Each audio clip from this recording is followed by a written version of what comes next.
When astronomers first turned their telescopes to the sky and began to measure the motions of the galaxies, it seemed for a moment that the universe had offered a rare simplicity. The galaxies were not drifting aimlessly, nor were they held in some eternal balance. They were receding from one another, and the farther they were, the faster they seemed to move away. This was not a random discovery stumbled upon by chance, but the product of careful measurement in the early 20th century, a time when the very idea of galaxies themselves was still controversial.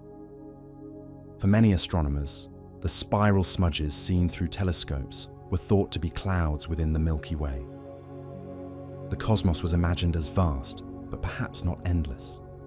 Then came the first great shock, the realization that those smudges were galaxies, island universes in their own right, each with billions of stars, and they were racing away from us. The astronomer Edwin Hubble, working in the 1920s with the 100-inch telescope on Mount Wilson, began to measure the distances and motions of galaxies using Cepheid variable stars as cosmic mile markers. What he found was a relation that stunned the scientific world. The light from distant galaxies was stretched, shifted toward the red end of the spectrum, a phenomenon known as redshift. The greater the distance, the greater the redshift, and with it the greater the velocity at which the galaxy was receding. This became known as Hubble's law, the signature of a universe not static but expanding. Imagine a balloon with small dots scattered across its surface. As the balloon inflates, the dots move farther apart. No single dot is at the center of the expansion, yet all see the others moving away. This was the universe Hubble revealed, a cosmos swelling in scale, where every galaxy was a traveler upon the same cosmic tide. At first, this expansion seemed uniform and smooth, a grand simplicity that fit elegantly with Albert Einstein's general theory of relativity. If space itself was stretching, then galaxies could ride along passively like corks upon an ocean. The expansion rate, expressed through a constant, gave a way to think about the age and scale of the universe. It was a triumph of science, one that transformed humanity's view of existence. Yet as astronomers measured more carefully, they noticed subtle deviations, peculiar motions that did not fit the clean model of uniform expansion. Galaxies were not only receding because of the stretching of space, they were also drifting in directions that hinted at deeper gravitational influences. Like leaves on a river, they were swept along by hidden currents, tugged not just by the universal expansion, but by unseen masses nearby. These peculiar velocities became the first whispers of a greater mystery. Our own Milky Way was not an exception. Observations revealed that it, along with its nearest neighbor, the Andromeda Galaxy, and many other galaxies in our local group, was moving with a velocity that could not be explained by expansion alone. The light from galaxies in one direction of the sky appeared slightly warmer, while in the opposite direction it appeared slightly cooler, a dipole pattern imprinted upon the cosmic microwave background, the relic radiation from the Big Bang itself. This was evidence that our local group was in motion, rushing towards some unseen destination at hundreds of kilometers per second. Expansion explained much, but it did not explain this cosmic drift. The idea was unsettling because it suggested that something lay beyond our view, something massive enough to alter the trajectories of entire clusters of galaxies. When scientists first confronted this possibility, they realized they were staring at an enigma concealed across millions of light years. The expansion of the universe was a majestic, almost serene phenomenon, but superimposed upon it was the restless dance of gravity, always pulling, always shaping, always drawing matter into new patterns. Galaxies were not simply drifting outward into infinity. They were caught in currents, their motions betraying the influence of great unseen attractors. This tension between the smooth expansion and the irregular pulls of gravity became a central puzzle in cosmology. Astronomers needed to chart not only the overall growth of the universe, but also the deviations from it, the hidden maps of flows and drifts that spoke of immense concentrations of matter. Each galaxy's motion was like a compass needle, hinting at the unseen structures tugging at it. As maps of redshift surveys accumulated, the pattern became clearer. Entire swaths of the cosmos were streaming in coherent directions, as though responding to a distant gravitational command. It was as if a great river was flowing beneath the expanding ocean, and our galaxy was caught within its current. At the heart of this discovery lay a new question. If galaxies were drifting in these peculiar ways, what was causing the pull? Where was the source of this invisible influence? The answer could not be found by staring only at the visible light of galaxies, because the forces at work seemed to exceed what the stars and gas alone could account for. Something larger, denser, and hidden was shaping the motions of the cosmos. It was a mystery that would drive decades of research, a search for a hidden mass that astronomers came to call the Great Attractor. The recognition that galaxies were not just riding the wave of expansion, but were also drifting under hidden influences, transformed how astronomers thought about the cosmic landscape. If expansion was the broad canvas, then gravity was the brushstroke painting intricate currents upon it. These deviations, though small compared to the grand expansion, carried profound significance. They revealed that mass was not distributed evenly across the cosmos. Instead, it clustered, it drew matter into vast nodes of attraction, and it sculpted the architecture of space itself. Galaxies gathered into filaments and sheets, separated by enormous voids where almost nothing resided. To understand the universe was not merely to measure its expansion, but to decode the gravitational fingerprints that shaped these peculiar flows. The concept of peculiar motion might seem subtle at first. Imagine sitting upon a riverboat, drifting downstream at a steady pace. That motion is shared by all who float with the current, and one might think it defines the whole journey. Yet aboard the boat, passengers walk about, shifting this way and that, adding small motions upon the larger drift. In the cosmos, galaxies do the same. The expansion of the universe is the river, but upon it galaxies wander under the influence of nearby gravity wells. Some are drawn toward clusters, others toward superclusters, and the pattern of their motion reveals the invisible geography of mass. When astronomers noticed our own galaxy and its companions moving toward a particular direction at roughly 600 kilometers per second, it was like discovering that our riverboat was veering, drawn toward a destination no one had yet mapped. Evidence for this peculiar drift was strengthened by the study of the cosmic microwave background. This faint radiation, the afterglow of the Big Bang, is remarkably uniform in every direction. Yet careful measurements revealed a dipole pattern. In one direction, the background appeared slightly warmer, in the opposite, slightly cooler.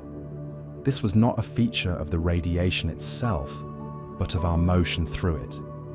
As we move toward one side of the cosmos, the photons from that direction are compressed, shifted slightly toward higher energy. From the opposite direction, they are stretched. This cosmic Doppler effect, a subtle difference in temperature of only a few parts in 1,000, was the smoking gun. Our local group of galaxies, which includes the Milky Way, the Andromeda Galaxy, and several dozen smaller companions, is not at rest. We are rushing headlong through space, and the background light of the universe carries the imprint of our journey. The question became immediate and inescapable. What was pulling us, and why? The velocity was too high to be explained by the gravitational tug of nearby galaxies or clusters alone. Something much larger had to be exerting its influence, something massive enough to sway not only us, but entire regions of galaxies spread across hundreds of millions of light years. Astronomers began to suspect that we were caught in a larger flow, a migration of galaxies all drawn towards the same invisible beacon. It was a mystery not of mathematics alone, but of observation, because the suspected region of influence lay in a part of the sky obscured by our own Milky Way. Dust and stars veiled the view, hiding whatever mass was pulling us into its embrace. The suspicion grew that behind this curtain of obscuration lay a cosmic giant, a gravitational monster that we could not yet see. In the 1970s and 80s, as redshift surveys expanded and astronomers charted more of the local universe, the signs of this hidden pull became clearer. Galaxies in the direction of the constellations, Centaurus and Hydra, seemed to share peculiar motions, deviating from the expected expansion. The more the surveys extended, the more coherent the flow appeared, like strands of a web drawn toward the same point. These observations hinted at a gravitational basin, a place where matter had pooled so massively that it was bending the trajectories of galaxies far beyond its immediate vicinity. Astronomers began to refer to this region simply as the Great Attractor, a name that carried both descriptive force and a haunting sense of the unknown. The Great Attractor was not a single object, like a star or even a galaxy, but rather a region of space dominated by unseen mass. Its influence was evident in the way galaxies moved, not in the way it shone. The irony was sharp. For centuries, astronomy had been a science of light, studying stars, planets, and galaxies through the photons they emitted. Yet here was a discovery where the most important clue was motion, not brightness. The Great Attractor did not announce itself in a blaze of radiation. It revealed itself through the subtle deflection of galaxies across millions of light years. Gravity, the most patient sculptor in nature, had left a signature too large to ignore. This realization forced astronomers to reconsider what the cosmic expansion meant in practice. If the universe was swelling outward, then on small scales gravity could still resist, could gather matter into islands of order within the rising tide. Our local group was not drifting freely. It was tethered invisibly to larger structures. In every direction astronomers looked, they found a hierarchy of binding. Galaxies within groups, groups within clusters, clusters within superclusters, and all of them responding to deeper currents of mass. Expansion was the stage, but gravity was the play, endlessly unfolding in acts of attraction and drift. By the end of the 20th century, the Great Attractor had become one of the most intriguing riddles in cosmology. It was not a phenomenon of theory alone, but one imprinted in observation, a tug that could be measured, a drift that could not be denied. And yet the culprit remained obscured, veiled by the dense plane of the Milky Way. The peculiar motions of galaxies had led astronomers to its doorstep, but the view was blocked. To uncover the true nature of the Great Attractor would require new tools, new methods of peering through the fog of our own galaxy. It was as if the universe had hidden its secret behind a curtain, daring us to devise a way to see through. The pursuit of the Great Attractor was not merely a technical curiosity, it touched upon a deeper question about our place in the cosmos. For much of human history, the sky was a dome of fixed stars, a stage for planets to wander, a backdrop eternal and unchanging. The revolution of modern astronomy shattered that illusion. Stars are born, live, and die. Galaxies collide and merge. The universe itself expands and evolves.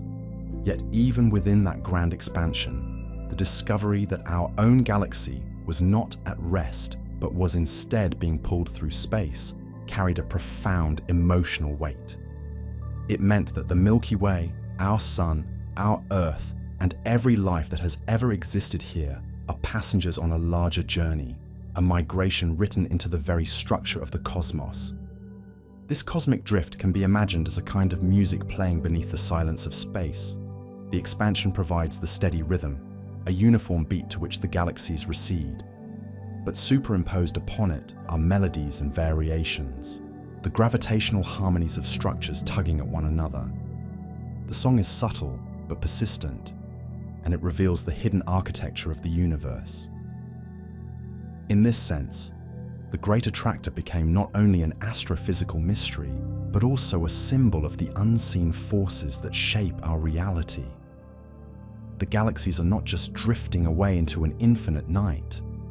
They are being guided, redirected, and pulled, as if answering to a conductor whose presence we cannot see. To trace these hidden currents required ingenuity.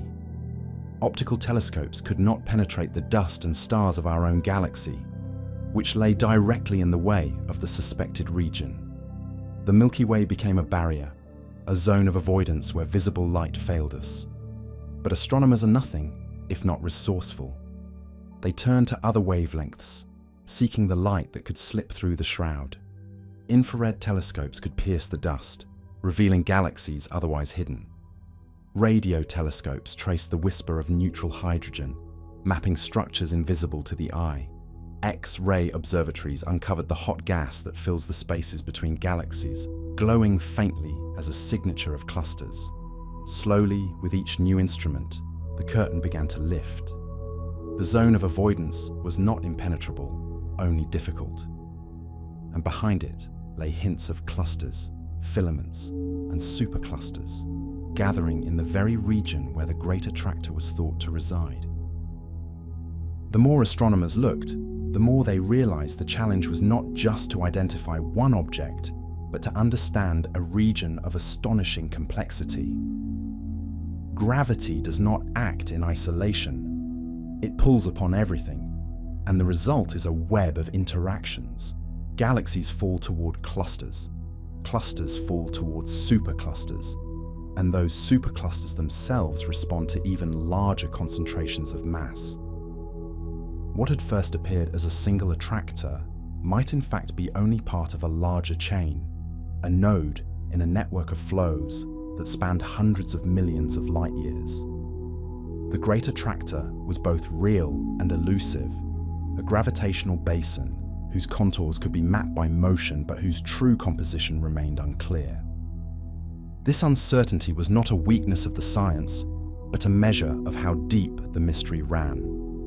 To find the Great Attractor was to confront the limits of observation, the boundaries set by our own vantage point. From Earth, nestled within the plane of the Milky Way, the view outward was obscured, like trying to survey a distant mountain range while standing in a dense forest. Only by finding ways to see through the trees could we hope to glimpse the horizon. The pursuit of the Great Attractor demanded not only sharper tools, but also patience. The recognition that cosmic riddles often unfold slowly across decades of observation. Yet even in its obscurity, the Great Attractor revealed something essential. It reminded us that the universe is not uniform, not smooth, not entirely predictable. Expansion is the rule, but within it lie deviations, peculiarities, flows, and currents. To live within the cosmos is to be carried along by these hidden streams, to drift not only outward with the swell of space, but also inward toward destinations shaped by gravity. For the Milky Way and its companions, the destination appeared to lie in the direction of Centaurus and Hydra, concealed behind the bright veil of our own galaxy. It was a hidden beacon, a mystery that refused to show its face, yet one that commanded the motion of countless galaxies across hundreds of millions of light years. And so the story of the Great Attractor begins not with a clear image, not with a photograph of a glowing cluster, but with a question. Why are we moving, and toward what? The answer remains concealed, but the evidence is undeniable. We are rushing across space, our trajectory defined by forces that lie beyond our sight. It is a reminder that even in the age of precision astronomy, the universe can still cloak its greatest secrets in darkness. To uncover them requires patience, creativity, and above all, the willingness to follow the clues wherever they lead. In the case of the Great Attractor, the clues point us into the hidden zone of the cosmos, where light struggles to escape, and where mass itself gathers invisibly. It is there, behind the curtain, that the next chapter of this cosmic mystery unfolds. By the 1970s, astronomy had grown bolder. The age of great telescopes had given way to surveys, systematic efforts to chart not just isolated galaxies, but entire regions of the sky. Redshift measurements, once painstakingly slow, were becoming more efficient, and astronomers began to map the three-dimensional structure of the universe on scales that had previously been unimaginable. What emerged was a picture of surprising order and surprising strangeness. Galaxies were not scattered randomly. They traced vast filaments, sheets, and knots, forming a cosmic web that extended across hundreds of millions of light years. Between these structures yawned enormous voids, regions so empty they seemed almost unnatural. And woven into this map were flows, galaxies moving in coherent streams that defied the expectation of smooth expansion. The most striking discovery was that our own local group was not drifting quietly with the Hubble flow, the universal expansion measured by redshift. Instead, it was rushing, along with neighboring clusters, toward a particular region of the sky at a speed of nearly 600 kilometers per second. To put this into perspective, the Earth orbits the Sun at about 30 kilometers per second, and the Sun orbits the center of the Milky Way at about 200 kilometers per second. Yet the Milky Way itself, together with Andromeda and dozens of smaller galaxies, was hurtling across space at 3 times that galactic orbital speed, pulled towards something unseen. This realization emerged gradually, like a pattern slowly resolving in the fog. Early surveys in the 1970s began to notice anomalies in the velocities of galaxies. Redshift provided the primary measure of distance and motion, but when astronomers compared the predicted recession velocity with the observed one, mismatches appeared. Galaxies in the direction of the constellations Centaurus and Hydra were receding less quickly than expected. They seemed to be slowed, held back by some gravitational influence. Conversely, galaxies in the opposite direction appeared to be receding slightly faster, as though being tugged forward. Together, these distortions painted the picture of a flow, an enormous migration of galaxies converging toward a hidden mass. At first, the explanation was elusive. Could the anomalies be due to measurement errors or some misunderstanding of redshift? But as more data poured in, the patterns strengthened. Independent teams confirmed that the Milky Way and its neighbors were indeed moving relative to the background of distant galaxies. The cosmic microwave background provided an independent confirmation. The dipole anisotropy, first measured in the 1960s and refined in the 1970s, revealed that the entire local group was moving in a preferred direction. The conclusion was unavoidable. There was something out there, something massive enough to redirect the flow of galaxies across tens of millions of light years. The emerging picture was not merely about the Milky Way, it was about coherence on a grander scale. The peculiar velocities extended beyond our local group, beyond even the nearby Virgo cluster, the great collection of galaxies that dominates our immediate cosmic neighborhood. Observations revealed that galaxy clusters spread across a vast region were sharing this same drift. They were not independent wanderers, but participants in a collective journey, as though answering to the same hidden conductor. The velocity of 600 kilometers per second was not a trivial adjustment to the cosmic expansion. It was a profound indication that a gravitational basin lay ahead, and that countless galaxies were responding to its call. The anomaly unsettled astronomers because it implied mass on a scale that defied simple categorization. The Virgo cluster itself contained thousands of galaxies, and yet its mass was insufficient to explain the observed motion. Whatever lay beyond must have been larger still, a supercluster, or perhaps something even greater, a concentration of matter so vast that it distorted the trajectories of galaxies across hundreds of millions of light years. In the late 1970s, the term Great Attractor began to circulate. It was a provisional label, a placeholder for an enigma. No one knew exactly what it was, or even where precisely it lay. But its presence could not be denied. The Great Attractor embodied a paradox. It was invisible, concealed behind the dense plane of the Milky Way, and yet it was one of the most influential structures in the observable universe.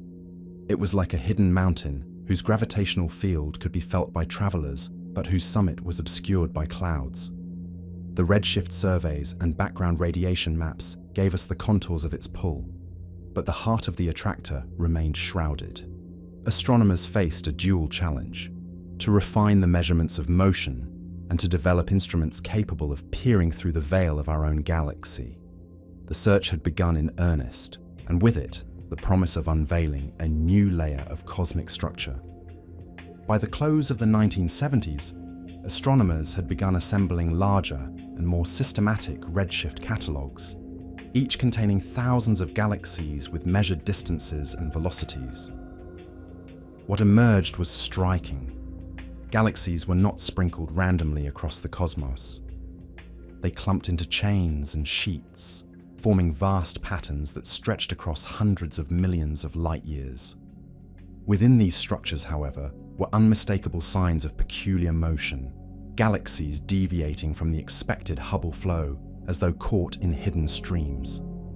These motions were too systematic, too coherent to be dismissed as coincidence. They pointed directly toward a region of the sky near the constellations Centaurus and Hydra, a region already suspected of harboring something extraordinary. The evidence did not come from one observation alone, but from multiple strands of data converging. When the motions of clusters were charted, from the nearby Virgo cluster all the way out to the Coma cluster and beyond, an unmistakable trend appeared. The galaxies were not moving randomly with respect to expansion. They were being pulled toward the same general region. The velocities reached hundreds of kilometers per second, a drift so large it could not be attributed to local structures. Virgo itself, despite its immense size and gravitational influence, was insufficient to explain the scale of the flow. Something greater was at work, drawing not only us, but clusters scattered across tens of millions of light years. This realization was both thrilling and disquieting. On one hand, it meant that astronomers had stumbled upon evidence of a structure larger than any previously imagined, a gravitational well deep enough to alter the trajectories of thousands of galaxies. On the other, it raised questions about how such a mass could exist unseen. The Great Attractor was not evident in the night sky. No vast glowing cluster revealed itself to the naked eye. In optical wavelengths, the region of Centaurus and Hydra was dominated by the dust and stars of the Milky Way. This was the so-called zone of avoidance, a swath of sky obscured by our own galaxy, a barrier that made direct observation nearly impossible. The irony was painful. The most powerful gravitational influence on our local universe was hidden precisely behind the most impenetrable part of our own cosmic backyard. To circumvent this limitation, astronomers devised new strategies. Infrared surveys, which could penetrate the dust more effectively than visible light, began to reveal galaxies lurking behind the Milky Way's obscuring veil. Radio telescopes tuned to the signature of neutral hydrogen detected galaxies that were otherwise invisible. Even X-ray observations uncovered massive clusters by their hot intergalactic gas, glowing faintly through the fog. Piece by piece, the picture grew sharper, and with every new piece, the evidence for the Great Attractor strengthened. The galaxies behind the veil were not static. They were converging, part of the same cosmic migration revealed by redshift distortions across the visible sky. By the early 1980s, astronomers could no longer doubt the reality of the anomaly. It was not a trick of measurement or an artifact of limited data. It was a genuine feature of the universe, a gravitational center whose influence stretched across vast expanses. Yet the details remained elusive. Was it a single supercluster, larger than any we had yet identified? Was it a chain of clusters aligned in such a way that their combined gravity created the illusion of a singular attractor? Or was it something even more mysterious, a concentration of dark matter invisible to any telescope, but detectable through its gravitational hand? Each possibility carried implications for cosmology, for the distribution of matter, and for our understanding of how the large-scale structure of the universe had evolved since the Big Bang. The question of scale became central. If the Great Attractor was truly pulling galaxies across hundreds of millions of light-years, then it must contain an unimaginable mass. Estimates suggested the equivalent of tens of thousands of Milky Ways. The gravitational influence was so powerful that it affected not just nearby groups but vast swaths of the observable universe. And yet, despite its immense presence, it remained hidden from direct sight. The paradox deepened. How could something so influential remain so obscure? The answer lay not only in the blocking curtain of the Milky Way, but also in the very nature of cosmic structure. Much of the mass in the universe was not in stars or galaxies at all, but in dark matter, invisible to every form of light. The Great Attractor, it seemed, was more than a cluster of luminous galaxies. It was a gravitational basin sculpted by dark matter itself. By mid-decade, redshift surveys were growing more detailed, and computer models were becoming powerful enough to simulate the gravitational flows of galaxies on large scales. These simulations confirmed what the observations had implied. To reproduce the observed peculiar velocities, there had to be a massive concentration of matter in the direction of Centaurus and Hydra. Its presence was undeniable. Its character, however, remained a mystery. Some astronomers argued that the Great Attractor might be centered near a cluster later identified as the Norma cluster, buried deep within the zone of avoidance. Others believed that the attractor might not be a single point at all, but a combination of structures whose gravity worked together to create the observed flows. The debate would persist, but the discovery itself had already transformed our view of the cosmos. By the late 1980s, the Great Attractor had become one of the central mysteries in cosmology. Redshift surveys, background radiation measurements, and new catalogues of galaxies had all converged upon the same conclusion. Our Milky Way, along with the entire local group and neighboring clusters, was rushing toward a gravitational anomaly with a velocity of nearly 600 kilometers per second. The direction was clear, somewhere near the Centaurus and Hydra constellations. The scale was clear, a concentration of matter vast enough to redirect the motion of thousands of galaxies, and yet the true nature of the attractor remained hidden, cloaked behind the zone of avoidance. Astronomers of the time spoke of it with both excitement and frustration. Excitement, because the evidence revealed a structure larger than any previously suspected, a gravitational basin shaping the flow of the local universe. Frustration, because despite the certainty of its influence, its identity remained obscure. In optical light, the region was blank, covered by the dust and stars of our own galaxy. It was as if the universe had placed its most powerful magnet behind a shield, allowing us to feel its pull but denying us a direct view. This limitation forced astronomy to evolve. New instruments, new wavelengths, and new techniques became essential tools in the hunt for hidden structures. Even with these challenges, progress was steady. Infrared surveys, particularly those launched into space where the Earth's atmosphere could no longer interfere, began to detect galaxies behind the Milky Way's veil. Radio telescopes identified galaxies rich in neutral hydrogen, their emissions slipping through the obscuration. X-ray satellites detected the hot gas of massive clusters, hinting at concentrations of matter otherwise invisible. Together, these tools built the first incomplete but suggestive maps of the hidden region. They revealed the outlines of a massive concentration, centered not far from what would later be called the Norma cluster, one of the largest and most massive galaxy clusters in the local universe. Though far from definitive, these findings gave the Great Attractor a tentative anchor point. Yet the debate was far from over. Some argued that the Norma cluster alone was too small to account for the observed motions. Others suggested that the attractor might be a complex of clusters, filaments, and superclusters spread across a larger region. Still others proposed that the Great Attractor might be part of an even grander structure extending far beyond the Centaurus and Hydra constellations, a gravitational river flowing towards something larger still. Each new observation refined the picture, but also raised new questions, reminding astronomers that the universe rarely yields its secrets without layers of complexity. In the midst of this uncertainty, one fact remained undeniable. The Great Attractor was real. Its influence was written into the very motions of galaxies, the peculiar velocities of our local group, the distortions in redshift surveys, the dipole in the cosmic microwave background, all pointed to the same truth. We were in motion, not drifting idly with the expansion of the universe, but rushing headlong toward a gravitational anomaly concealed behind the stars. The discovery was humbling.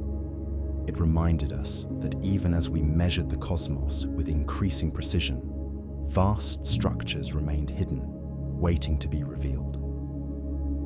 This realization had a profound impact on cosmology. It underscored the importance of mapping the universe not only through light, but also through motion. Galaxies could be guides, their peculiar velocities serving as tracers of hidden mass. By studying their trajectories, astronomers could infer the locations of invisible structures, a method akin to charting the ocean by watching the drift of ships upon its surface.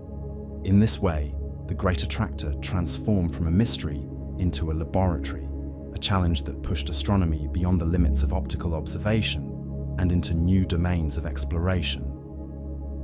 As the 1980s came to a close, the Great Attractor stood as both discovery and enigma.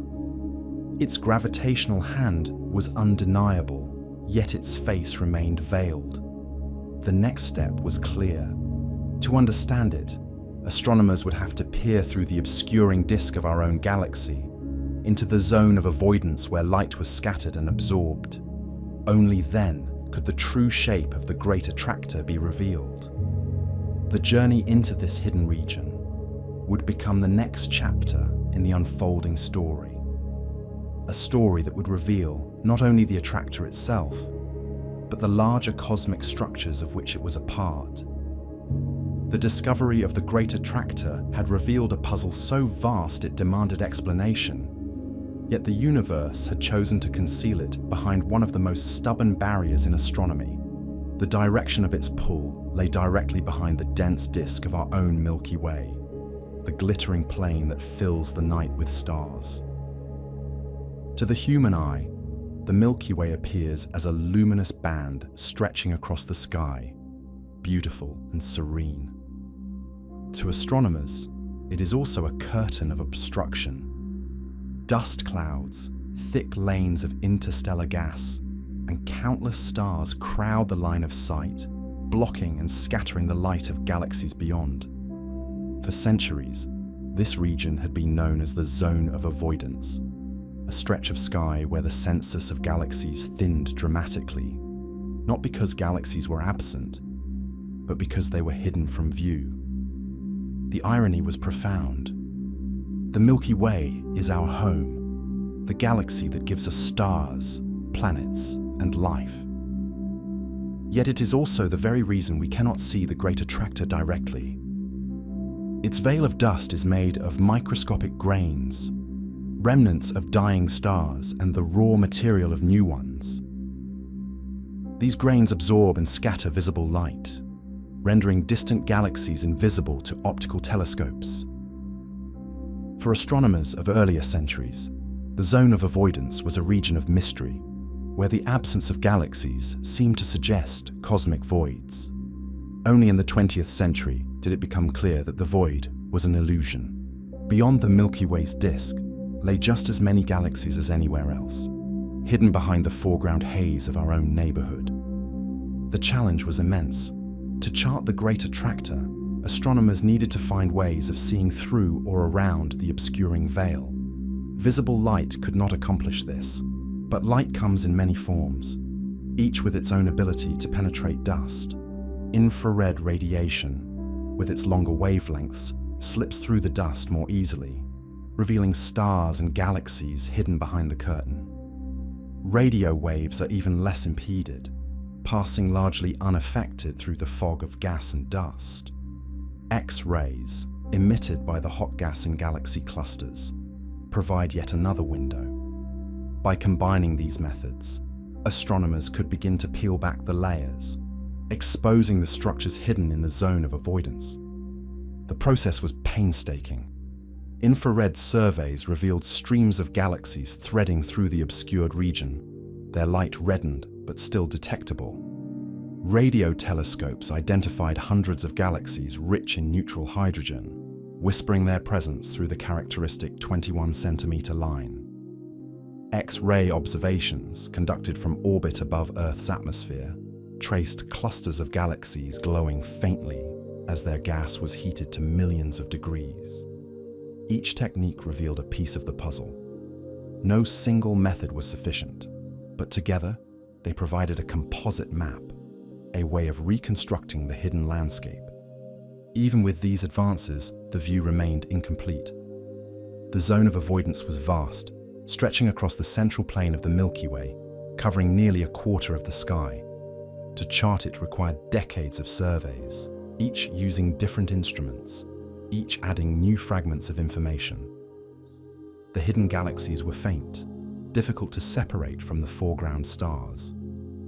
Many lay so deep in the obscuration that only the most sensitive instruments could detect them. And yet progress was relentless. Bit by bit, the fog parted, and the presence of massive structures became undeniable. For astronomers, the experience was like exploring a continent shrouded in mist. From the edge, rivers could be traced flowing into the fog. The direction of travel was clear, even if the destination was not. The Great Attractor revealed itself in the same way. The peculiar velocities of galaxies pointed toward the obscured region. The cosmic microwave background confirmed our motion in that direction. The gravitational pull was real, yet the identity of the attractor was veiled. The frustration was palpable, but so was the thrill. Astronomy had entered a new era, one where seeing meant more than light, and where the greatest structures of the cosmos could hide in plain sight, waiting to be uncovered. The quest to peer into the zone of avoidance became one of the defining challenges of late 20th century astronomy. Each wavelength of light became a tool, each survey a fragment of the larger puzzle. It was no longer enough to rely on optical telescopes, magnificent though they were. To truly see the universe required stepping beyond the limits of human sight and into realms of radiation invisible to our eyes. Infrared astronomy became the first great breakthrough. Dust that blocks visible light glows in the infrared, and infrared wavelengths slip through much of the obscuring material. Ground-based observatories, limited by the heat of Earth's atmosphere, made the first progress. But the real revolution came with space-based instruments, which operated free from the atmospheric interference that soaks up much of the infrared sky. Infrared surveys began to reveal galaxies hidden behind the Milky Way, their faint glow emerging from behind the veil. Where optical images showed only a dark fog, infrared detectors uncovered filaments and clusters, hinting at the presence of massive structures. At the same time, radio astronomy offered a complementary path. Neutral hydrogen, the most abundant element in the universe, emits radiation at a wavelength of 21 centimeters. This radio signal is almost impervious to dust, passing through the Milky Way's obscuring clouds with little hindrance. Radio surveys began to map the distribution of hydrogen-rich galaxies in the hidden region, tracing arcs and chains of galaxies otherwise invisible. Where optical telescopes saw nothing, radio dishes heard the faint whispers of galaxies drifting through space. Each detection was a marker, a confirmation that the zone of avoidance was not a void at all, but a crowded realm of cosmic structures. X-ray astronomy added yet another dimension. Clusters of galaxies contain enormous quantities of hot gas, heated to tens of millions of degrees by the deep gravitational wells in which they reside. This gas does not shine brightly in visible light, but it emits in X-rays, detectable only from space. Satellites equipped with X-ray detectors found luminous knots of hot gas in the very direction of the Great Attractor. These knots corresponded to clusters of galaxies, massive concentrations of matter buried behind the Milky Way. For the first time, astronomers could trace the skeleton of the hidden structure, glimpsing its presence through the glowing breath of its intergalactic gas. Together, these methods painted an extraordinary picture. The zone of avoidance was no longer a place of ignorance. It was a place of revelation, a canvas upon which multiple techniques revealed overlapping truths. Each galaxy discovered, each cluster mapped, tightened the web of evidence pointing toward a massive gravitational basin. The Great Attractor was not a phantom, not a figment of misinterpreted data. It was a real structure, its influence written across the motions of galaxies, its body hidden but slowly revealed by the expanding arsenal of astronomical tools. The process of discovery was not only technical but philosophical. For centuries, astronomy had been tied to sight. To observe meant to see, to collect photons with the eye or with glass lenses. Now astronomy was becoming a science of the invisible. It meant listening to radio waves, detecting the warmth of infrared, measuring the faint glow of X-rays. It meant mapping structures not by their brightness, but by their gravitational influence, by the way they bent the paths of galaxies. The Great Attractor forced this transformation, pushing astronomers beyond the limits of sight and into a multi-wavelength universe. Yet the more the attractor was revealed, the more mysterious it became. Some surveys suggested that the heart of the attractor might be located near the Norma cluster, a massive assembly of galaxies hidden in the zone of avoidance.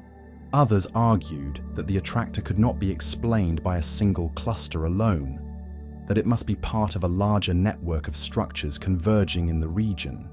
Still others speculated that the Great Attractor might be only a waypoint, a gravitational basin that fed into an even greater concentration of mass farther away.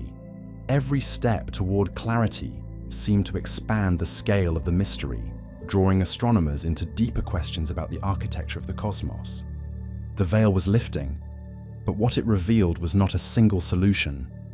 It was a labyrinth of structures, overlapping, interacting, and flowing into one another. The Great Attractor, once imagined as a singular hidden object, was instead becoming a symbol of complexity, a reminder that the universe is not simple, not uniform, and not easily categorized. The zone of avoidance had hidden more than a cluster. It had hidden a vast crossroads of cosmic structure, one that would reshape our understanding of the large-scale flow of galaxies. The progress of mapping the zone of avoidance was slow, patient, and relentless. Each new survey added a fragment, like pieces of a puzzle spread across generations. The early maps were crude outlines, dotted with galaxies here and there, barely suggesting the presence of hidden structure. Over time, as radio catalogues expanded and infrared missions multiplied their detections, the outlines sharpened. Clusters appeared where once there was only blankness. Filaments stretched across the void, revealing that the hidden sky was no less crowded than the regions astronomers could already see. The illusion of emptiness gave way to an intricate web, as rich and complex as any other portion of the universe. For astronomers, the experience was transformative. the very concept of a zone of avoidance began to shift. It was not a place where galaxies were absent, but a place where human sight was limited. The barrier was not physical but perceptual, an artifact of our position inside the Milky Way. From another vantage point in space, perhaps far above the disk of our galaxy, the zone of avoidance would vanish entirely, replaced by the full continuity of the cosmic web. This realization carried a humbling lesson. The universe was not hiding its structures out of malice or mystery. They were always there, waiting to be revealed. The obstacle lay only in our vantage point, in the fact that we were observers inside a galaxy rather than outside it. The Great Attractor itself came into sharper focus during these efforts. The peculiar motions of galaxies had long pointed toward the hidden region. Now, with galaxies and clusters detected behind the curtain, the attractor began to take on form. Observations suggested that the Norma cluster, deeply embedded in the zone of avoidance, was a central component. This cluster, one of the most massive in the local universe, contained thousands of galaxies bound together by a gravitational well of extraordinary depth. Around it, other clusters and filaments converged, forming a gravitational basin that could indeed account for much of the observed motion. The Great Attractor was not a singular beacon, but a congregation of mass, a nexus of the cosmic web buried behind the Milky Way. Still, uncertainties remained. Was the attractor truly centered on Norma, or was it spread across a larger region? Could the peculiar velocities be explained entirely by the structures revealed so far? Or was there something greater still lurking beyond?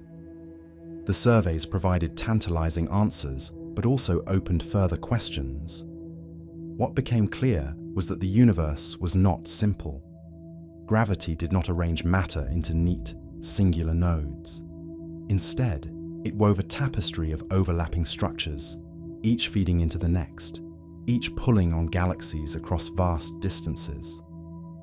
The Great Attractor was both real and elusive, both a structure and a symbol of the larger flows that shaped the universe. The lesson was profound. To map the cosmos, astronomers had to think not only in terms of what could be seen, but in terms of what could be inferred. Motion itself became an observable, as real and as telling as light. By tracing the peculiar velocities of galaxies, by studying their deviations from the Hubble flow, astronomers could chart the unseen, revealing structures hidden even from the most powerful telescopes. The Great Attractor demonstrated the power of this method, showing that the universe could be mapped not only through brightness, but through the invisible hand of gravity itself. As the 20th century drew toward its close, the veil over the zone of avoidance had been partially lifted. The Great Attractor was no longer a phantom, but a gravitational reality, its presence confirmed by multiple lines of evidence. Yet the mystery was not fully resolved. The attractor's influence seemed too great to be explained by the Norma cluster alone. The flows of galaxies suggested that something even larger might lie beyond, perhaps a greater concentration of mass waiting to be revealed. The story was far from finished.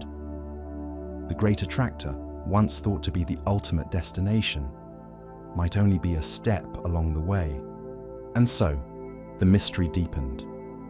The peculiar motion of our own galaxy, the drift imprinted in the cosmic microwave background, was not merely a local anomaly. It was part of a larger flow, a river of galaxies streaming toward the hidden basin. The question was no longer whether the Great Attractor existed, but whether it was the final answer. To explore this possibility required a new focus, one that turned from the obscured map itself to the consequences of our motion through it. The next step was to understand how the pull of the Great Attractor shaped our own local group, how it directed the Milky Way, Andromeda, and all our neighbors. The curtain had been lifted just enough to reveal the path ahead. The journey continued, deeper into the currents of gravity, toward the realization that the Great Attractor might not be the end of the story, but only the beginning. When astronomers looked closely at the peculiar motions of galaxies, they discovered that the mystery of the Great Attractor was not a distant curiosity, but a force acting upon us directly. Our own galaxy, the Milky Way, is not drifting serenely within the expanding universe. It is plunging, along with its companions, toward the hidden basin. This realization reshaped our sense of cosmic belonging. We are not bystanders, detached observers watching galaxies respond to gravity from afar. We are participants, passengers carried along by the same invisible current that pulls entire clusters toward the attractor. The key to understanding this motion lay in the cosmic microwave background, the faint afterglow of the Big Bang that fills the universe. In almost every direction, this radiation appears nearly uniform, with only tiny fluctuations of temperature that reflect the seeds of structure in the early cosmos. Yet superimposed upon this uniformity is a dipole pattern. In one direction of the sky, the radiation appears slightly warmer. In the opposite direction, it appears slightly cooler. The difference is small, only a few thousandths of a degree, but it is unmistakable. This anisotropy is the Doppler effect on a cosmic scale. It tells us that we, along with the Earth, the Sun, and the Milky Way, are moving at a speed of about 600 kilometers per second toward the region of the Great Attractor. This discovery was profound because it placed our galaxy within the larger flow of the universe. The Milky Way is part of a modest collection known as the Local Group, a small gathering of about 50 galaxies bound together by gravity. Its two giants are the Milky Way and the Andromeda Galaxy, each containing hundreds of billions of stars. Around them orbit smaller galaxies, companions like the Magellanic Clouds and dozens of faint dwarfs. Within this small neighborhood, galaxies interact, tug at one another, and in the distant future, the Milky Way and Andromeda will merge in a colossal collision. Yet even as these local dramas unfold, the entire group is being pulled in unison toward the Great Attractor, a reminder that we are part of a still larger story written across the cosmos. The velocity involved is staggering. 600 kilometers per second means that every second our galaxy travels a distance greater than the diameter of the Earth. In a single year, we move nearly 20 billion kilometers relative to the cosmic microwave background. This motion dwarfs the orbital speed of Earth around the Sun and even the speed of the Sun around the Milky Way's center. The scale of the drift is so immense that it can only be measured against the backdrop of the universe itself. It is not a local wobble or a minor deviation. It is a plunge across cosmic space, guided by forces far beyond the reach of our telescopes. The coherence of this motion is striking. It is not only the Milky Way that responds. The Andromeda Galaxy, our massive neighbor, shares the same drift. The smaller galaxies of the Local Group, bound gravitationally to the two giants, are also participants in this journey. Together, the entire collection is streaming through space, like a fleet of ships caught in the same current. Even beyond the Local Group, the Virgo cluster, a gathering of thousands of galaxies some 50 million light-years away, shows evidence of being tugged in the same direction. The flow is not confined to us. It extends outward across tens of millions of light-years, a collective migration toward the hidden attractor. This discovery changed the way astronomers thought about the large-scale structure of the universe. Expansion alone could not explain the motions. There had to be concentrations of mass guiding these flows. The Local Group was not merely receding passively with the Hubble expansion. It was falling, tugged by the gravity of something immense. For us, this meant that the journey of our galaxy was not defined only by internal processes or nearby companions.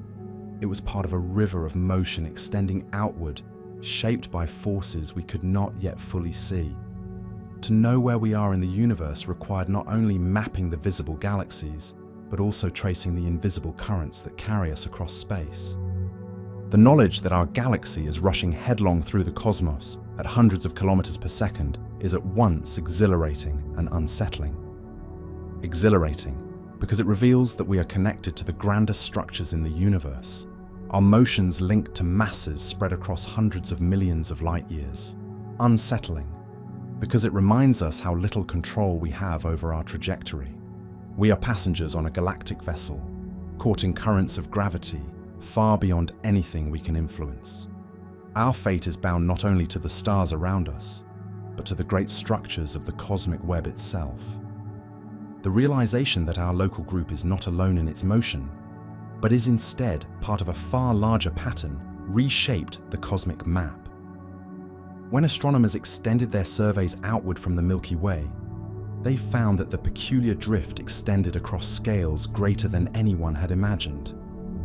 The Virgo cluster, lying about 50 million light-years away and containing thousands of galaxies, revealed its own peculiar motion in the same direction as ours.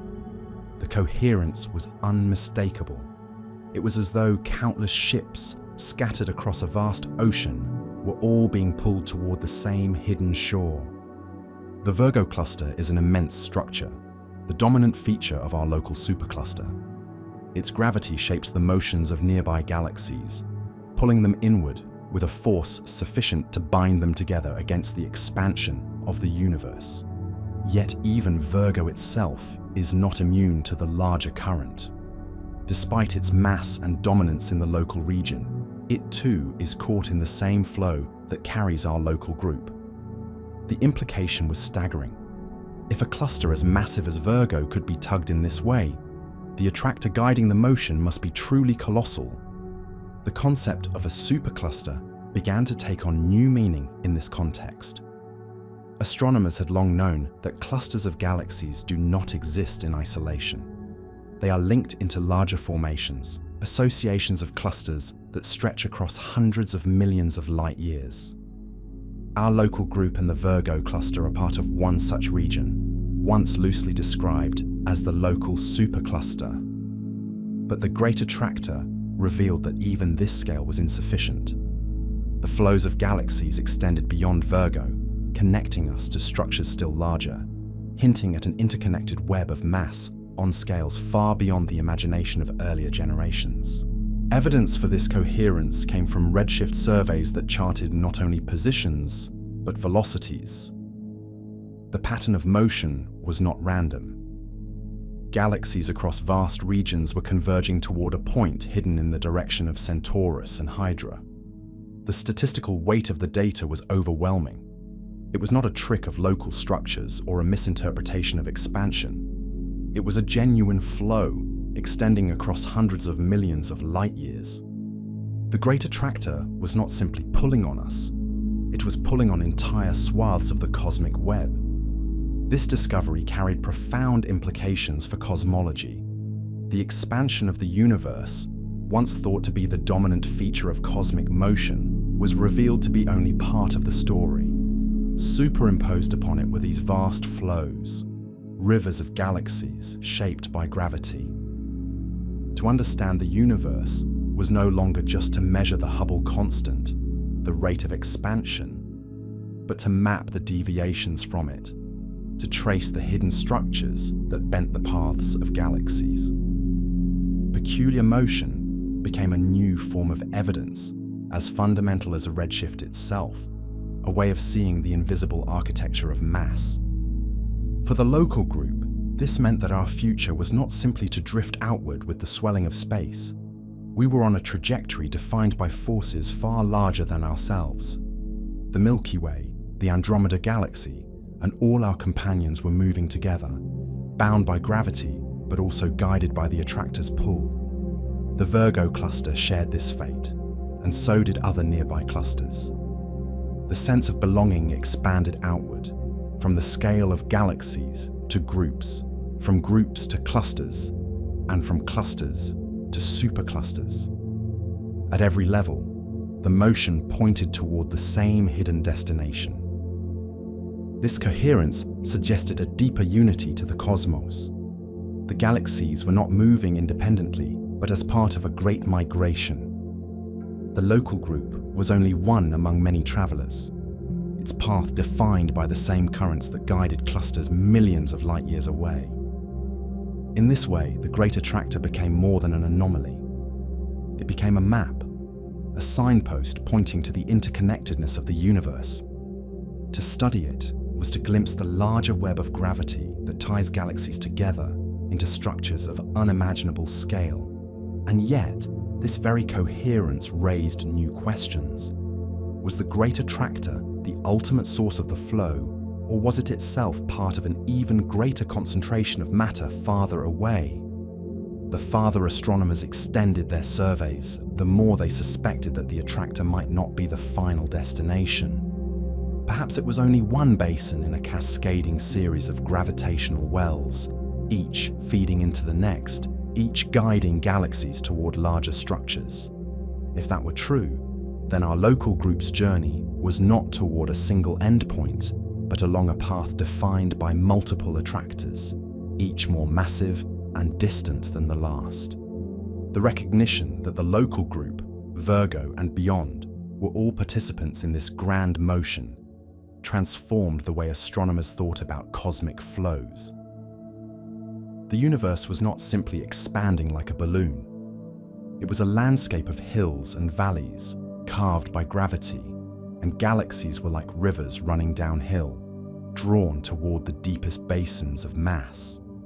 To live in such a universe was to accept that our fate, like that of all galaxies, was written not only in the expansion of space, but in the invisible hand of gravity, shaping our path across the cosmos.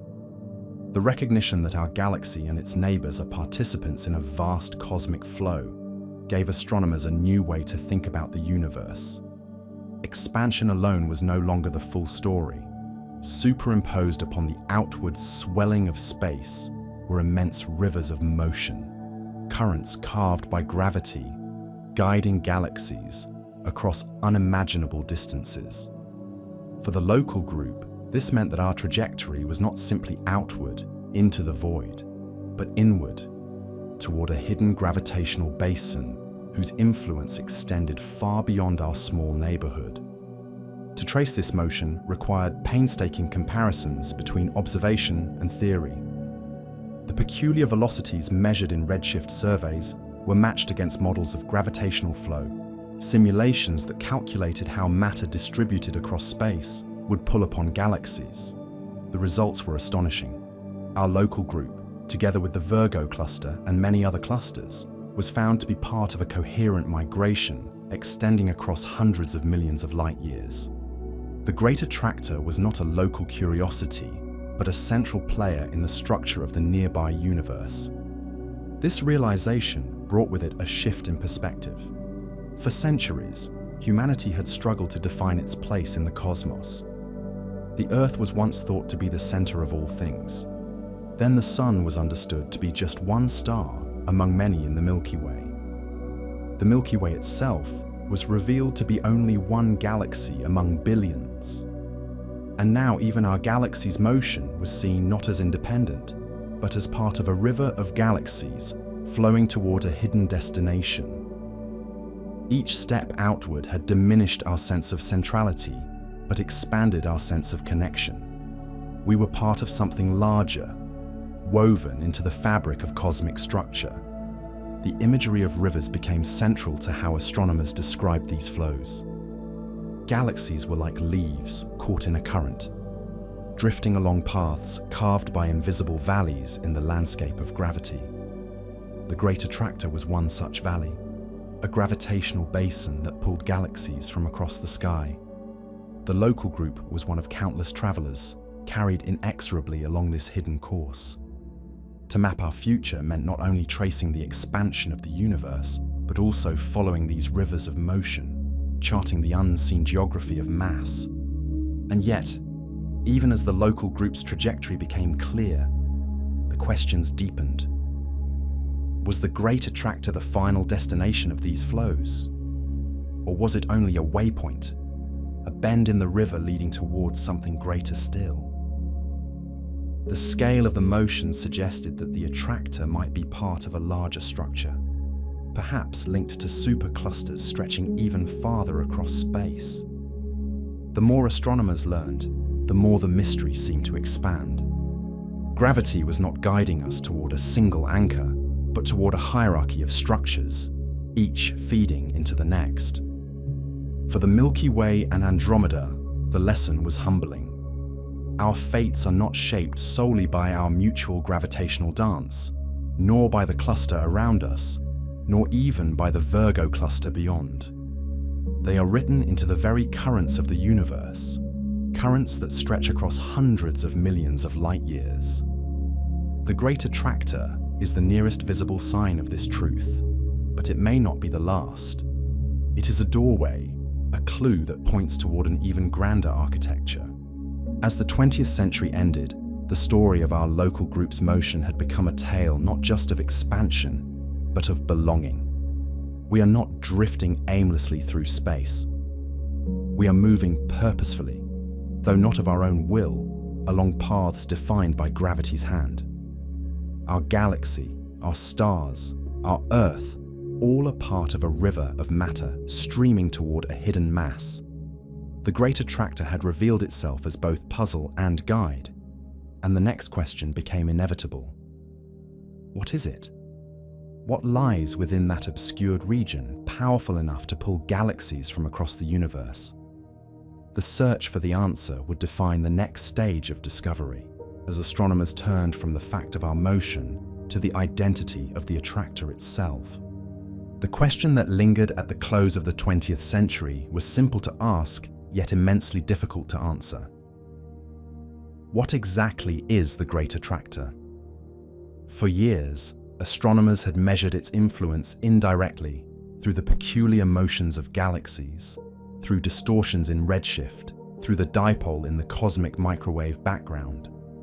The gravitational hand was undeniable, but the source of that gravity remained obscure. To solve the puzzle, astronomers turned from the fact of motion to the possible nature of the attractor itself. What could be massive enough, hidden enough, and complex enough to account for the observed flows? The first and most natural explanation was that the Great Attractor was a supercluster of galaxies, a vast congregation of matter larger than anything we had yet charted. In this view, the attractor was not a single object, but a region centered upon one of the most massive clusters known in the obscured region of the sky. This was the Norma cluster, discovered through painstaking surveys in the zone of avoidance. Buried deep in the curtain of the Milky Way, it revealed itself not in visible light, but through the combined power of radio, infrared, and X-ray observations. The Norma cluster contains thousands of galaxies, its gravitational field sufficient to bind them together into a colossal structure. Around it gather other clusters and filaments, forming a basin in the cosmic web. If the Great Attractor were indeed centered on Norma, then the mystery took on a more familiar shape. It would mean that the peculiar velocities of the local group, the Virgo cluster, and many others were responses to a concentration of galaxies, much like other clusters, only larger and more obscured. This was reassuring in a sense, for it meant that the laws of structure formation in the universe were holding true. Gravity gathers matter into clusters, clusters into superclusters, and we had simply discovered another, larger example of this process. The Great Attractor would then be a local hub in the web of the universe, extraordinary only in its scale and its hidden position behind the Milky Way. And yet, even this explanation was not without difficulties. The mass of Norma and its surrounding clusters, though immense, seemed barely sufficient to account for the full 600 km/s drift of our local group. Some astronomers argued that additional unseen matter must be involved. Others pointed out that flows of galaxies extended beyond the Norma region, suggesting that the attractor might not be confined to a single cluster at all. The possibility arose that Norma was part of a still larger concentration, a supercluster stretching across the Centaurus and Hydra region, with multiple nodes feeding into a common gravitational basin. The Great Attractor, in this view, was not a single destination, but a complex of structures, each adding its weight to the pool. The complexity of the problem was compounded by the obscuration of the zone of avoidance. Even with the most advanced surveys, gaps remained in the map. Galaxies too faint or too buried in dust could not yet be charted. The uncertainty allowed multiple interpretations to coexist. Some astronomers emphasized Norma's centrality, others the broader Centaurus and Hydra structures, still others the idea that the attractor was not a single thing, but part of a cascade of flows leading to larger concentrations beyond. The debate itself was a testament to the richness of the data and the depth of the mystery. To call the Great Attractor a supercluster was in many ways accurate. It was a region of extraordinary mass, assembled from galaxies, clusters, and dark matter into a gravitational basin. But the term also risked oversimplifying the problem. A supercluster implies boundaries, a definable shape. The Great Attractor resisted such neat categorization. Its influence extended outward in ways that blurred the edges, suggesting that it was not a discrete object, but a feature of the cosmic web itself. The more astronomers studied it, the less it seemed like a single entity, and the more it resembled a node in a larger network, a place where filaments converged, a crossroads of gravity. The image that emerged was cinematic in its scope. Imagine rivers of galaxies flowing across the universe, each stream guided by the contours of the cosmic landscape. The Great Attractor was a basin where many rivers converged, where the flow was accelerated and redirected. Our local group, the Virgo cluster, and countless others were caught in these converging streams. The Norma cluster stood at the center, massive and hidden, but it was only one element in a grander pattern. To call it a supercluster was correct, but to call it only that was to miss the complexity of the web. The more astronomers studied the Great Attractor, the clearer it became that the light of galaxies alone could not account for its pull. The Norma cluster and its neighbors were massive, but even their combined weight seemed insufficient to explain the full extent of the peculiar velocities observed. Our local group was moving at nearly 600 kilometers per second, and clusters far beyond Virgo were swept along as well. To generate such a current of galaxies required far more mass than what could be counted in stars and visible gas. The mystery deepened, and with it came the recognition that the Great Attractor was not built solely from luminous matter. Its true power lay in the invisible realm of dark matter. Dark matter had already emerged by this time as one of the most puzzling elements of modern cosmology.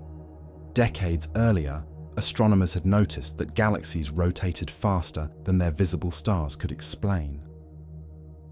The outer edges of spiral galaxies, where stars should have slowed down under gravity, instead whirled at speeds suggesting the presence of unseen mass. Clusters of galaxies displayed the same effect, their motions demanding more gravity than the light of galaxies revealed. The conclusion was unavoidable. Most of the matter in the universe was invisible, detectable only through its gravitational pull. This hidden substance was named dark matter, though the term carried more ignorance than understanding. We knew what it did, not what it was. The Great Attractor became one of the clearest demonstrations of dark matter's influence. The galaxies visible in the direction of Centaurus and Hydra formed an impressive structure, but their combined light was a pale fraction of what would be required to tug the local group at such speeds. To reconcile observation with theory, astronomers invoked dark matter halos surrounding clusters, invisible reservoirs of mass that outweighed stars by factors of 5 or more. In this view, the Norma cluster and its neighbors were only the luminous peaks of a far larger mountain of matter. Beneath the surface of light lay a continent of dark matter, its gravity sculpting the flows of galaxies across hundreds of millions of light years. This interpretation was both powerful and unsettling. It suggested that the universe we see is only a shadow of the real one, The stars, nebulae, and glowing galaxies that fill our telescopes are tracers, glowing markers of an underlying framework built from dark matter. The Great Attractor's influence was not a contradiction of this picture, but a vivid confirmation. Its gravitational hand was too strong to be explained otherwise. The anomaly was not in the observations, but in our expectation that light alone could reveal the mass of the cosmos. Gravity whispered a different truth. The universe is dark, and only a small fraction of its substance shines. Mapping this hidden matter required ingenuity. Astronomers studied the way galaxies moved, inferring the distribution of dark matter from their velocities. They analyzed the hot gas in clusters, whose confinement revealed the depth of gravitational wells. Later, gravitational lensing would provide even more direct evidence, as the light of background galaxies was distorted by the unseen mass of the attractor. Each line of evidence pointed in the same direction. The Great Attractor was a gravitational basin far larger than its luminous contents, a monument not only to galaxies, but to dark matter itself. The presence of so much dark matter raised new questions about the attractor's nature. Was it a discrete structure, like a cluster embedded in a dark halo? Or was it a node in the larger cosmic web of dark matter filaments that span the universe? The flows of galaxies suggested the latter. The Great Attractor did not act like an isolated object. It behaved as part of a network, a place where multiple filaments converged, concentrating both luminous galaxies and invisible dark matter into a gravitational well. In this sense, the attractor was not only a local feature, but a glimpse into the architecture of the cosmos itself. For astronomers, the realization was sobering. The Great Attractor, one of the most influential structures in our cosmic neighborhood, was composed mostly of something we could not see and did not understand. It was both a discovery and a reminder of our ignorance. Dark matter explained the motions, but its identity remained elusive. Was it a new kind of particle, invisible but massive? Was it a manifestation of physics beyond our current theories? The Great Attractor did not answer these questions. It simply confirmed that dark matter was real, that it shaped our motion, and that it was the dominant architect of the universe. In this way, the Great Attractor became a lesson in humility. The luminous cosmos that fills our eyes is a fragile illusion, a tracer of deeper forces that remain unseen. Our galaxy, our stars, our Earth, are passengers not only in the river of expansion, but in a universe where darkness outweighs light. To understand where we are going, we must look not only to the galaxies that shine, but to the invisible hand that guides them. The Great Attractor is one of the clearest reminders of this truth. As evidence accumulated, astronomers began to suspect that the Great Attractor might not be the final explanation. Its influence was undeniable, yet the flows of galaxies seemed to extend beyond it, reaching into still larger regions of the cosmic web. This raised a bold possibility. Perhaps the Great Attractor was not a self-contained object at all, but a node in a greater network of structures. Its gravitational pull might be real and measurable, but it could also be only one part of a vast system that extended across 500 million light-years. The Great Attractor, in this view, was the heart of something even larger, something that would later be given a name as grand as its scale, the Laniakea supercluster. In 2014, astronomers used detailed maps of cosmic flows to redefine our place in the universe. Instead of looking only at the positions of galaxies, they studied their motions, the ways in which each galaxy drifted under the influence of gravity. This approach revealed not only the Great Attractor, but also the boundaries of an immense basin of attraction, a region in which galaxies all flowed toward a common center. That center lay in the direction of the Great Attractor, but the scale of the structure dwarfed the original concept. The flows extended across 500 million light-years, encompassing hundreds of thousands of galaxies. Our own local group, the Virgo cluster, and countless others were revealed to be part of this enormous gravitational domain. The researchers named it Laniakea, a Hawaiian word meaning immeasurable heaven. Within this framework, the Great Attractor was no longer a solitary enigma, but the gravitational heart of Laniakea. It was the basin toward which all the rivers of galaxies within the supercluster converged. The flows that had puzzled astronomers for decades now made sense as part of a larger pattern. The peculiar velocity of the local group, the drift of Virgo, the coherence of clusters across Centaurus and Hydra, all were elements of this greater system. The Great Attractor was real, but it was not the whole story. It was the center of our cosmic home, the place where gravity tied our supercluster together. This interpretation carried a profound shift in perspective. For decades, the Great Attractor had been seen as a mystery, pulling us toward a hidden destination. Now it was understood as the anchor of the vast domain to which we belong. Just as the Earth is part of the solar system part of the Milky Way, and the Milky Way part of the local group, so too, the local group is part of Laniakea. At each step, our sense of belonging expands, and at each step, the scale becomes more staggering.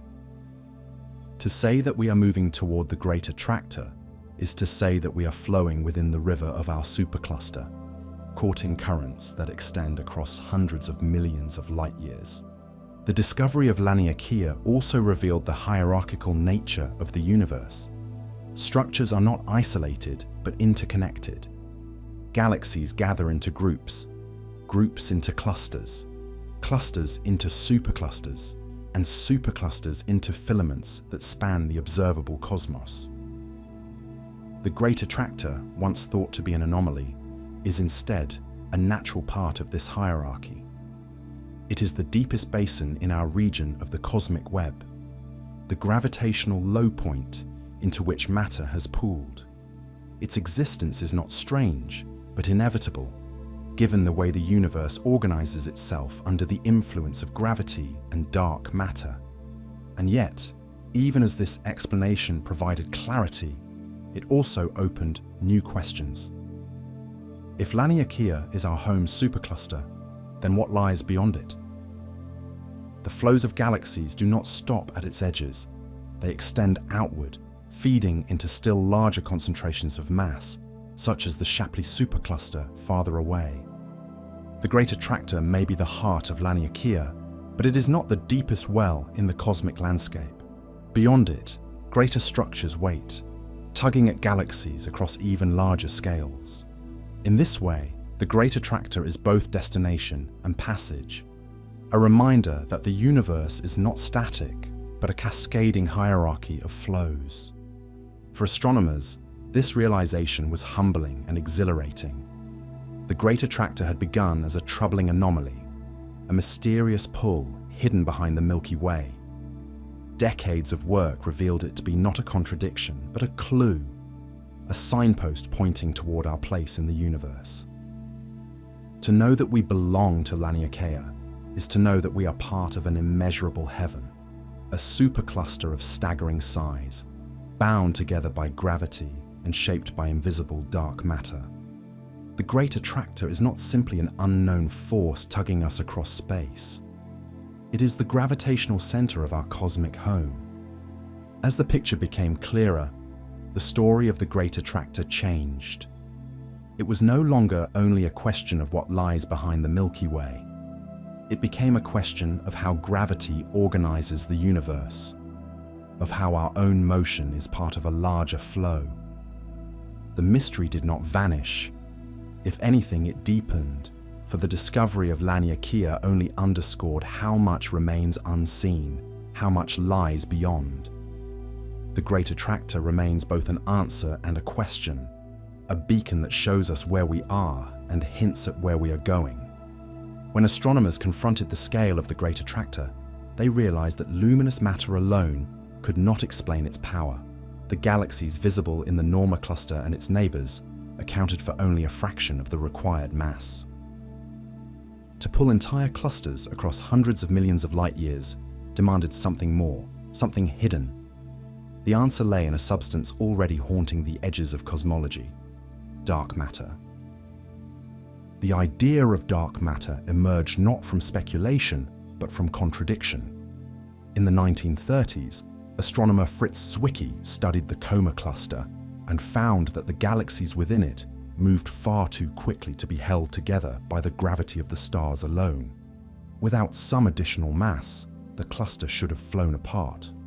Zwicky proposed that invisible matter must exist, providing the missing gravity.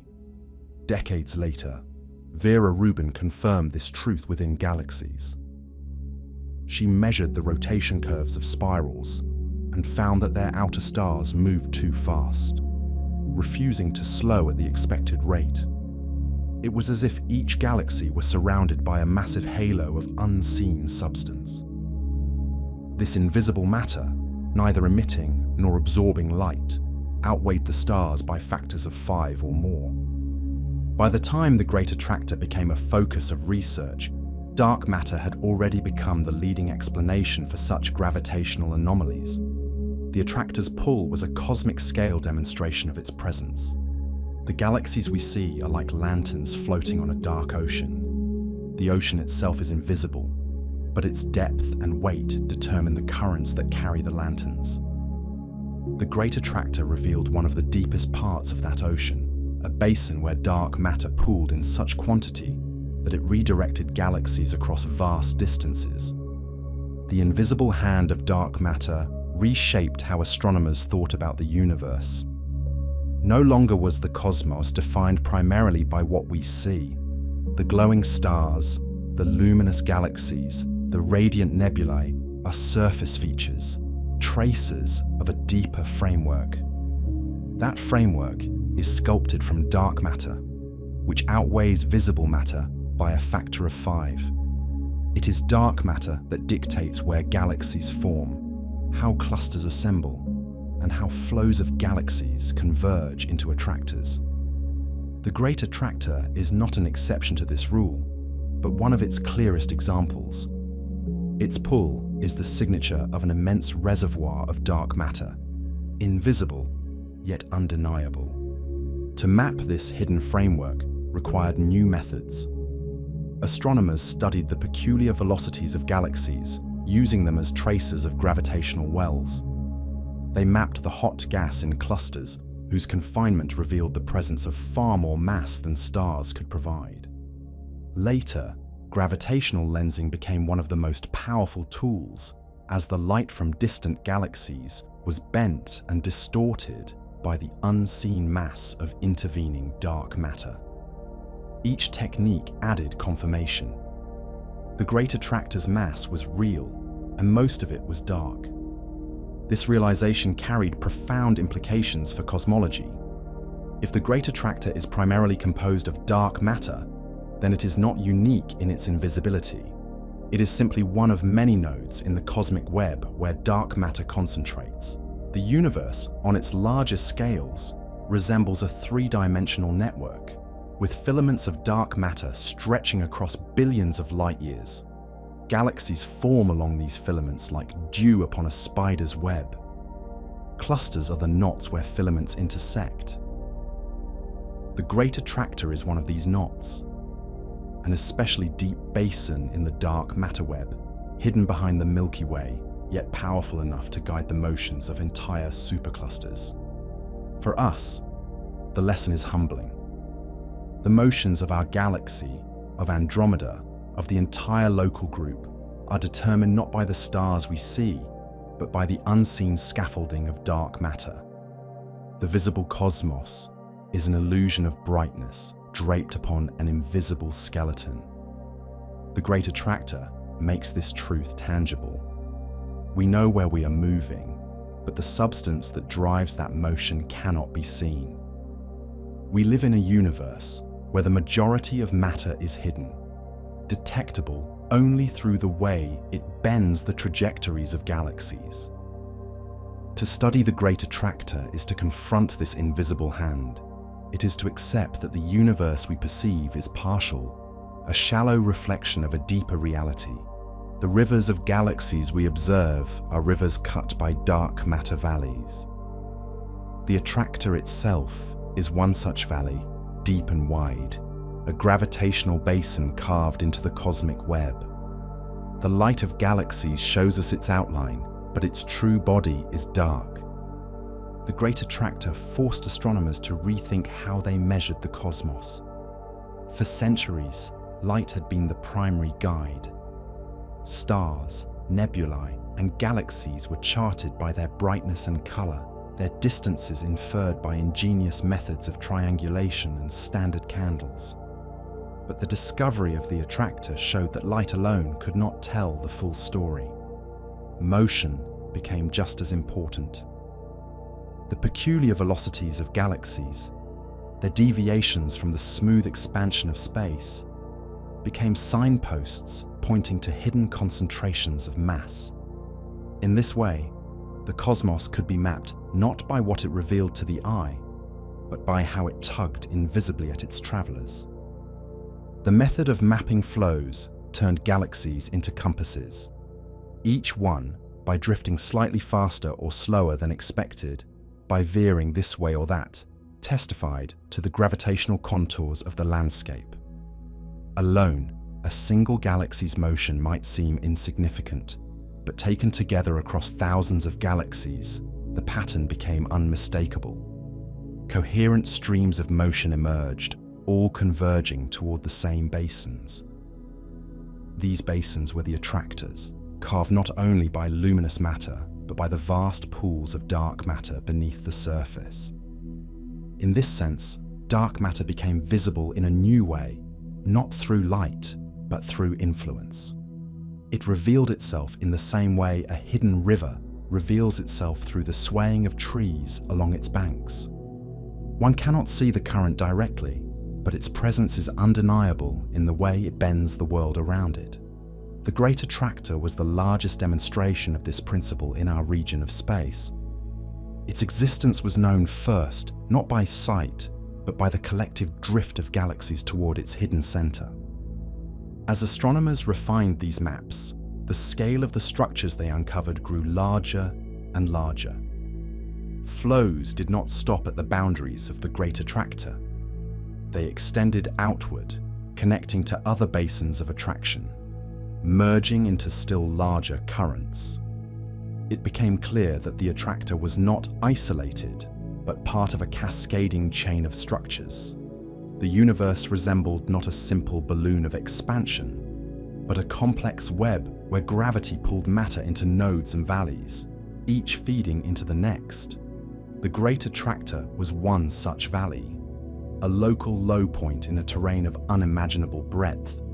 Dark matter was the sculptor of this terrain. Computer simulations, seeded with the conditions of the early universe, showed how slight variations in density could grow under the influence of gravity.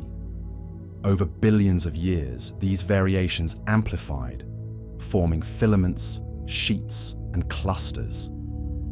Where filaments crossed, dark matter pooled into deep wells, gathering galaxies as it did so.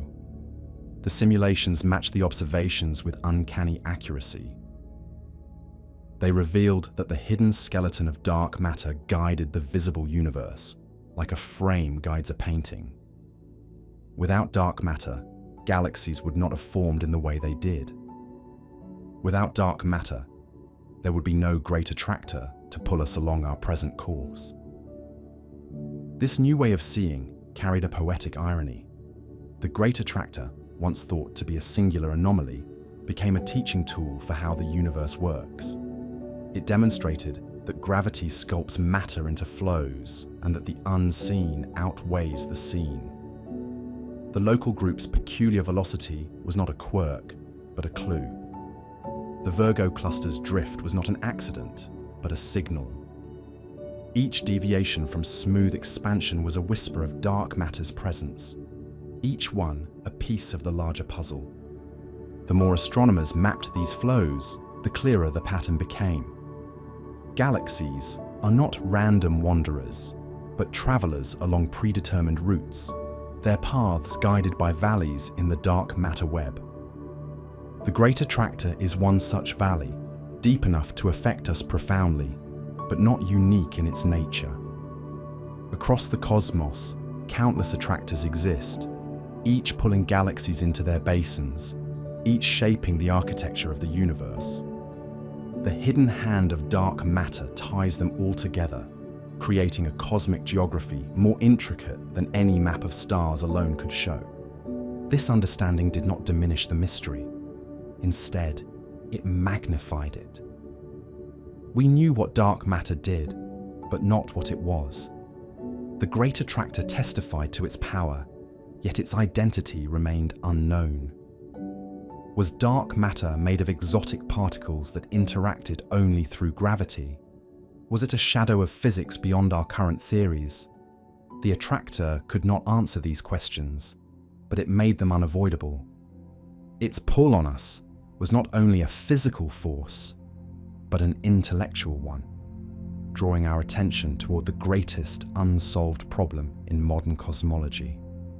In this way, mapping cosmic flows became more than a technical exercise. It became a journey into the invisible, a way of sketching the outlines of the unseen world. The Great Attractor stood at the center of this effort, a reminder that the universe's greatest structures are often hidden, their presence revealed only through the way they bend the paths of everything around them.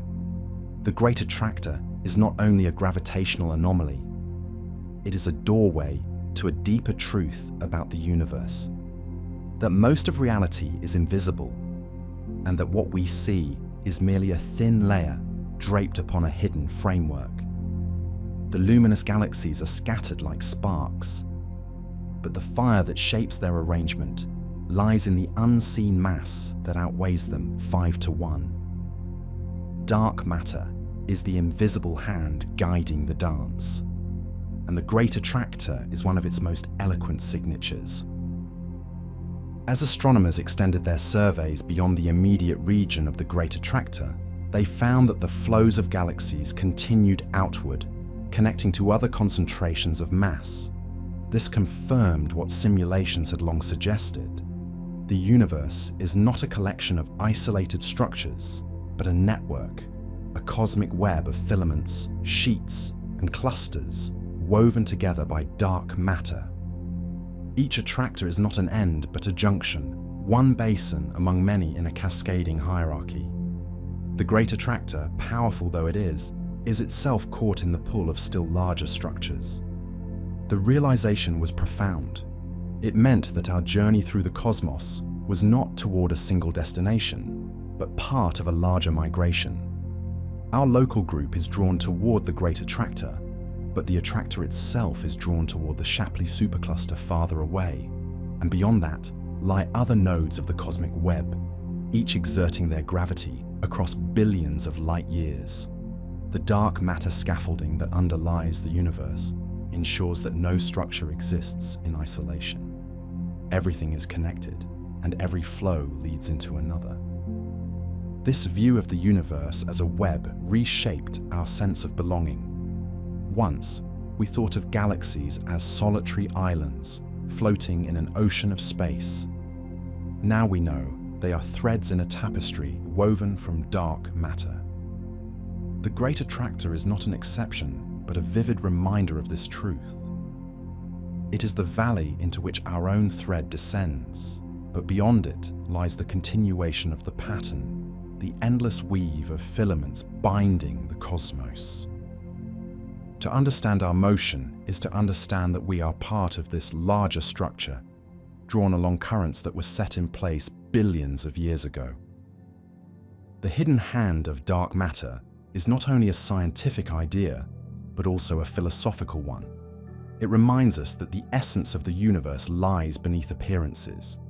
What we see is not the whole. What we measure is not the final truth. The galaxies that shine are only markers of a deeper reality. The Great Attractor teaches us to look beyond the obvious, to trust the invisible evidence of motion, and to accept that the most powerful forces in the cosmos are the ones we cannot see. And so the attractor becomes more than a mystery. It becomes a symbol of the unseen, a reminder that the universe is richer than light alone can reveal. The peculiar motions of galaxies are like whispers of an orchestra whose instruments are hidden, the music heard but the players concealed. The Great Attractor is one of the loudest notes in that symphony, resonating through our own galaxy's motion. Its gravity is not only a pull through space, but a pull on our understanding, urging us to imagine the cosmos as a place where the invisible outweighs the visible, where the unknown is the rule rather than the exception. In this sense, the Great Attractor is both answer and question. It answers the puzzle of our galaxy's peculiar velocity, showing that hidden mass is guiding our motion. But it raises the larger question of what lies beyond.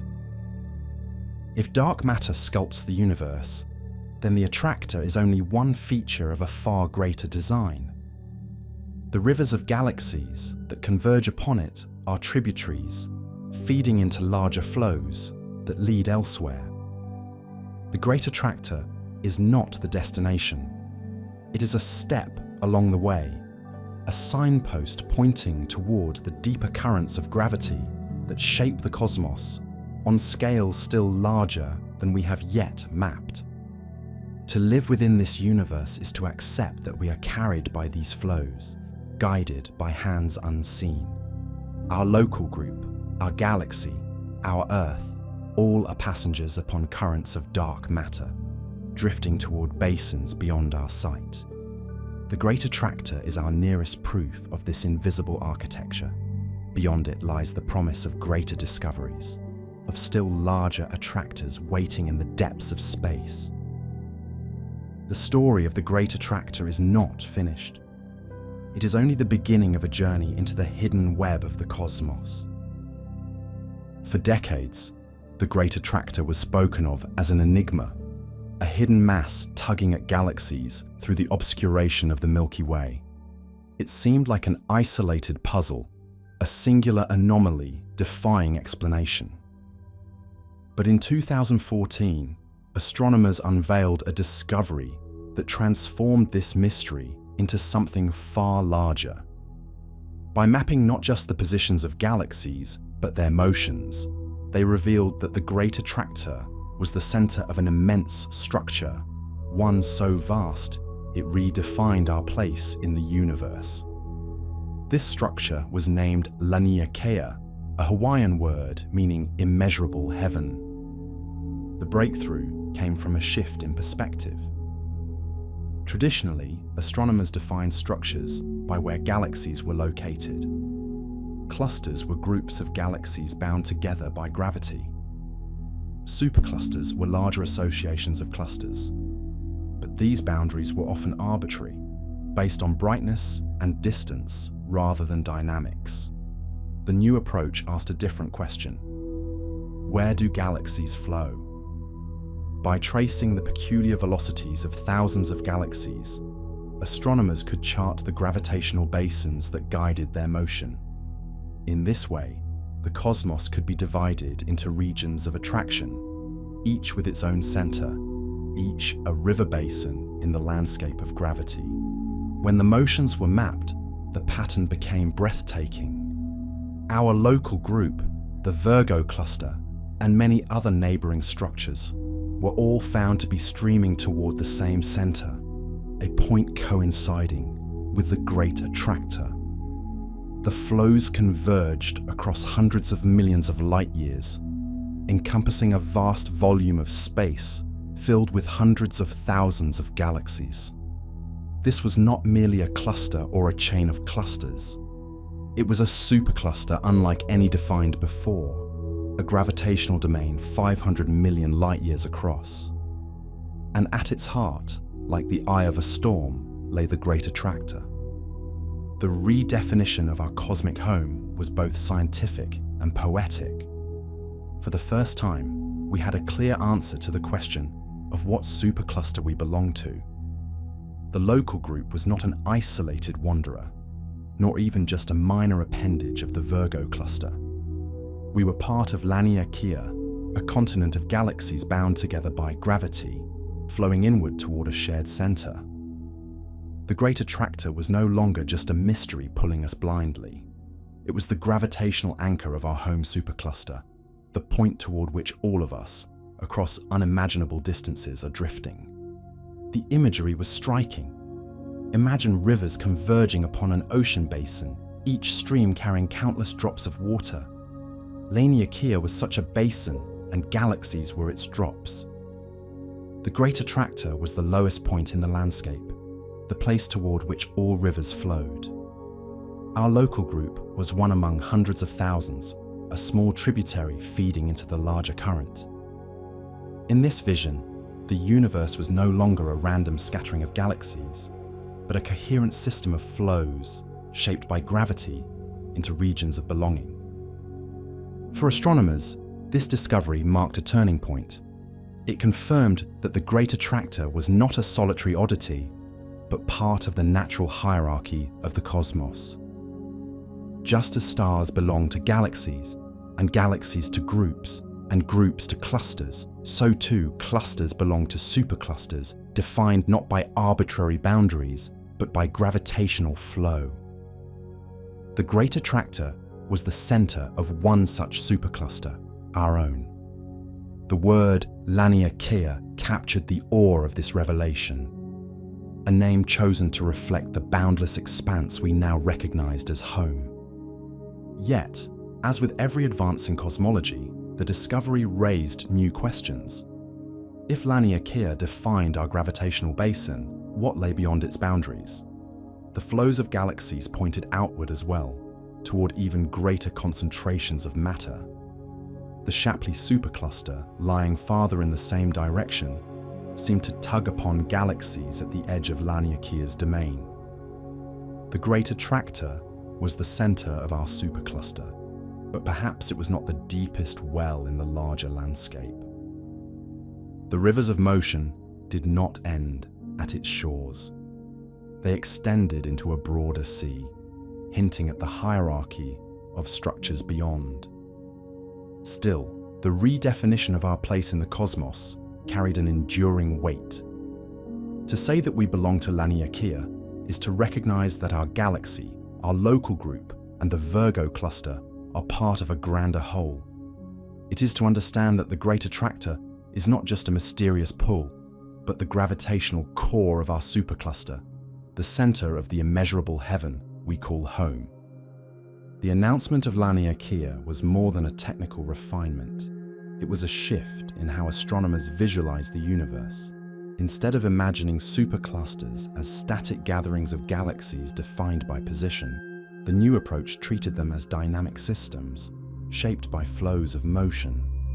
Each galaxy was like a drop of water, its peculiar velocity a trace of the current in which it drifted.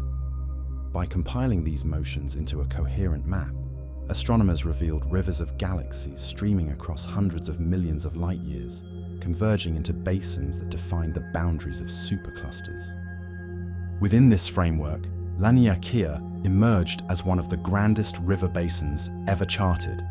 Its extent spanned 500 million light years, containing on the order of 100,000 galaxies. Our local group was a tiny tributary within this colossal structure, flowing inward alongside the Virgo cluster and countless others. Each motion pointed to the same convergence zone, the Great Attractor, where the gravitational potential was deepest. In this way, the Great Attractor became not merely a mysterious anomaly, but the organizing principle of an entire supercluster. The river analogy was more than poetic. It carried mathematical precision. Just as water flows downhill into basins defined by topography, galaxies flow along paths defined by the distribution of mass. Gravity creates valleys and ridges in the cosmic landscape, guiding the trajectories of galaxies. Peculiar velocities are not random deviations, but the signatures of these valleys. By mapping them, astronomers could draw the borders of superclusters, identifying the watersheds of cosmic motion. In this sense, Laniakea was the gravitational watershed in which we reside. The Great Attractor was the low point, the ocean into which all our rivers flow. The scale of Laniakea defied easy comprehension. 500 million light-years is a distance so great that light itself, traveling at nearly 300,000 kilometers per second, would require 500 million years to cross it. And yet, within this immense span, the galaxies are connected, their motions synchronized by gravity's influence. The Milky Way, Andromeda, and all our companions are bound to this domain, their fates intertwined with galaxies far beyond our ability to see in detail. The discovery underscored how small our local group truly is. A collection of 50 galaxies may seem vast, but within Laniakea, it is a drop in an immeasurable ocean. This redefinition of cosmic geography reshaped how astronomers thought about the large-scale structure of the universe. Superclusters were no longer arbitrary associations, but physical realities, defined by the flows of matter towards centers of attraction.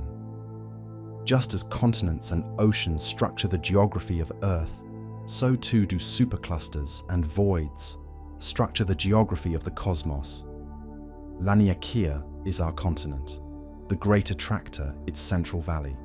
The Shapley supercluster, lying beyond, is another continent, its own basin of attraction. Between them lie voids, vast regions nearly empty of galaxies, deserts of space separating the rivers of motion. For humanity, this discovery carried a profound philosophical resonance. For the first time, we could place ourselves not only in a galaxy or a cluster, but in a supercluster, with defined boundaries and a gravitational heart. To know that we belong to Laniakea is to understand that our motion is not random, but purposeful, shaped by currents larger than anything we could otherwise imagine. It is to see ourselves as passengers, not only on the Earth and in the solar system, not only within the Milky Way, but within a structure so vast it defies ordinary language. The name itself reflected this sense of wonder. Laniakea, immeasurable heaven, captured the scale and majesty of the discovery. It reminded us that astronomy is not only a science of measurement, but a science of perspective, one that constantly expands the boundaries of our home. Each step outward reveals a new address, a larger system to which we belong. The Great Attractor, once a riddle, had become the landmark by which we charted our place in the universe. Yet even as this new geography gave us a sense of belonging, it also pointed outward. The flows within Laniakea are real, but they do not exist in isolation. They connect to greater flows, feeding into still larger structures. The Great Attractor is the heart of our supercluster, but beyond it lies Shapley, and beyond that, the endless web of filaments stretching across the cosmos. Laniakea is our home, but it is not the universe's final word. It is one basin in a hierarchy of basins, a continent within an immeasurable archipelago of gravity. The discovery of Laniakea was not just a scientific milestone. It was a reorientation of our place in the cosmos. For the first time, humanity could say with confidence not only what galaxy it inhabits, not only what group or cluster, but what supercluster defines its home. We are residents of Laniakea, an immense basin of attraction 500 million light-years wide, a gravitational domain whose rivers of galaxies all converge upon the Great Attractor. The mystery that once haunted astronomers as a troubling anomaly had become the anchor point of our cosmic address. This new identity reshaped the way we thought about scale. Once, the Milky Way seemed vast beyond comprehension, a starry city of hundreds of billions of suns. Then came the recognition that our galaxy was but one among billions.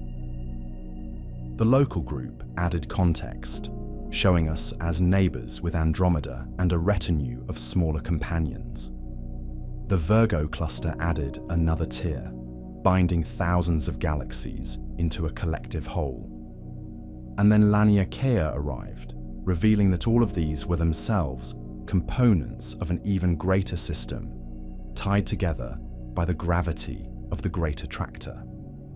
At each step outward, our centrality diminished, but our sense of belonging expanded. The Great Attractor, once hidden behind the veil of the Milky Way, had grown in meaning. It was no longer simply a question of what mass lay obscured in Centaurus and Hydra. It was the key to understanding how galaxies and clusters flow across vast distances, and how gravity carves the cosmic web into domains of attraction. It was the signpost at the heart of our supercluster, the landmark that told us where we are in the universe.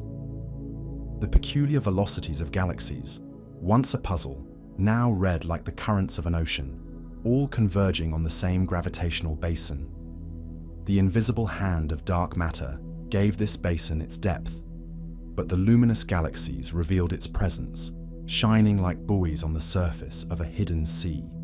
To belong to Laniakea is to accept that our destiny is shaped not only by local encounters, such as the coming collision with Andromeda, but by flows on scales beyond imagination. The local group, the Virgo cluster, the Norma cluster, all are tributaries feeding into the same current. And yet, just as rivers ultimately join larger rivers, so too do the flows of Laniakea appear to merge into something greater still. The Great Attractor, for all its power, may not be the final destination. Beyond it lies the Shapley concentration, a supercluster of staggering mass that seems to tug upon the boundaries of Laniakea itself. This realization transformed the Great Attractor into both an answer and a question. It answered the puzzle of our peculiar velocity, explaining why we drift through the cosmos at 600 kilometers per second. It explained the coherence of flows stretching from the local group to Virgo and beyond. But it also raised a deeper question. Is this the end of the river, or is it merely a bend, a place where currents converge before continuing onward? The Shapley supercluster loomed as a possible answer, an even greater basin of attraction whose gravity might be shaping our motion from afar. The transition from mystery to map carried with it a sense of profound wonder. The Great Attractor was once a phantom, an unseen force that tugged at galaxies without revealing its nature. Now it was the gravitational heart of our home supercluster, an anchor in the immeasurable heaven of Laniakea. Yet it was also a reminder that every answer in cosmology opens the door to a larger question. To know our home is to glimpse the roads that lead beyond it. The rivers of motion do not end at the shores of Laniakea. They flow outward into deeper basins, towards structures still larger and more distant than we have yet charted. And so the Great Attractor leaves us with a paradox. It is the center of our home, the heart of the region to which we belong. But it is not the end. It is a stepping stone in a hierarchy of structures, a landmark on the road to something greater. The next chapter of this story lies in the recognition that beyond the Great Attractor, another concentration of mass awaits. One so immense, it may bend the trajectories of entire superclusters. This is the Shapley concentration, a beacon farther out in the cosmic web, pulling at galaxies on scales that dwarf even Laniakea. The journey does not stop here. The rivers of gravity continue, and we are carried ever onward into the immeasurable heaven beyond. For many years, the Great Attractor seemed like the ultimate destination of our cosmic journey, the basin of gravity into which galaxies across hundreds of millions of light years were streaming. But as maps of peculiar motion extended outward, a new realization emerged. The flows did not stop at the boundaries of Laniakea. They continued, bending toward an even greater concentration of matter farther away. The Great Attractor, powerful though it was, appeared to be only a waypoint, a bend in the river of galaxies. Beyond it lay a structure of staggering proportions, one of the most massive concentrations of galaxies in the nearby universe. This was the Shapley supercluster. The Shapley concentration, as it is sometimes called, lies more than 600 million light-years from Earth in the direction of the constellation Centaurus. It was first identified in the 1930s by the astronomer Harlow Shapley, who catalogued dense regions of galaxies in the southern sky. At the time, its significance was not fully appreciated. Only later, with redshift surveys and motion maps, did astronomers recognize that the Shapley supercluster was one of the largest mass concentrations in the observable universe. Containing more than 20 major clusters of galaxies and thousands of galaxies in total, its combined mass is thought to rival or exceed 10 million billion suns. The gravitational influence of such a structure is immense. Even across hundreds of millions of light-years, it exerts a measurable pull on surrounding galaxies. Astronomers studying the cosmic flows noticed that the motion of the local group, the Virgo cluster, and many others could not be explained by the Great Attractor alone. The flows extended past Norma, bending farther outward, pointing toward Shapley. It was as if the Great Attractor were itself caught in a current, being tugged toward a still deeper basin in the cosmic web. The hierarchy of structure revealed itself once again. Just as galaxies belong to groups, and groups to clusters, and clusters to superclusters, so too do superclusters themselves feel the pull of even larger mass concentrations. This revelation added a new layer of complexity to the cosmic map. The Great Attractor was no longer the endpoint of our motion, but part of a cascade of attractors. Our local group is pulled toward the Great Attractor, but the attractor itself is pulled toward Shapley. The rivers of galaxies converge upon one basin, only to continue onward to another. In this way, the architecture of the universe is revealed as hierarchical, with each structure embedded in a larger one, each flow part of a grander current. The Great Attractor is not diminished by this realization. Instead, it is contextualized, its role understood as one step in a cosmic chain. The scale of the Shapley supercluster is almost beyond comprehension. Imagine the Virgo cluster, with its thousands of galaxies bound together by gravity. Then multiply it by 20. That is the scale of Shapley. Its clusters are rich and luminous, containing some of the brightest galaxies known. Their hot gas glows in X-rays, their mass revealed by gravitational lensing, their sheer abundance evident in optical surveys. To stand within such a structure would be to see galaxies crowding the sky, clusters upon clusters filling the heavens. And yet, even Shapley is not isolated. It too is connected to filaments and sheets of galaxies, woven into the web that spans the cosmos. The discovery of Shapley's role in our motion carried with it a humbling lesson. The universe is not organized around a single attractor, but around a hierarchy of flows.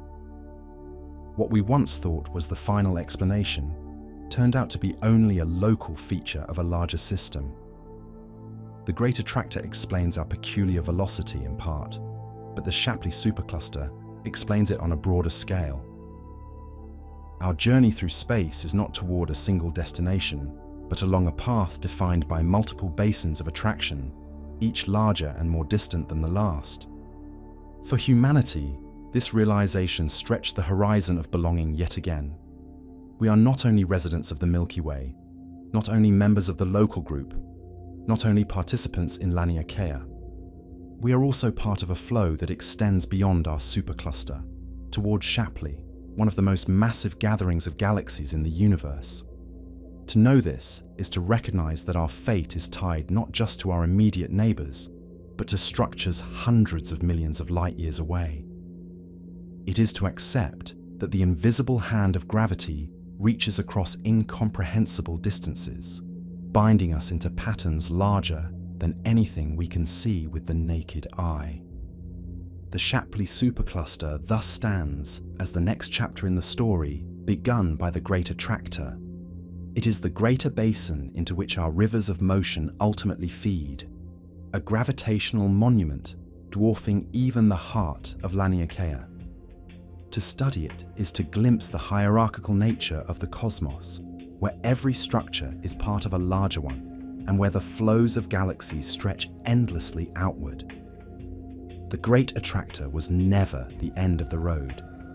It was the first step on a journey into the immeasurable depths of the universe.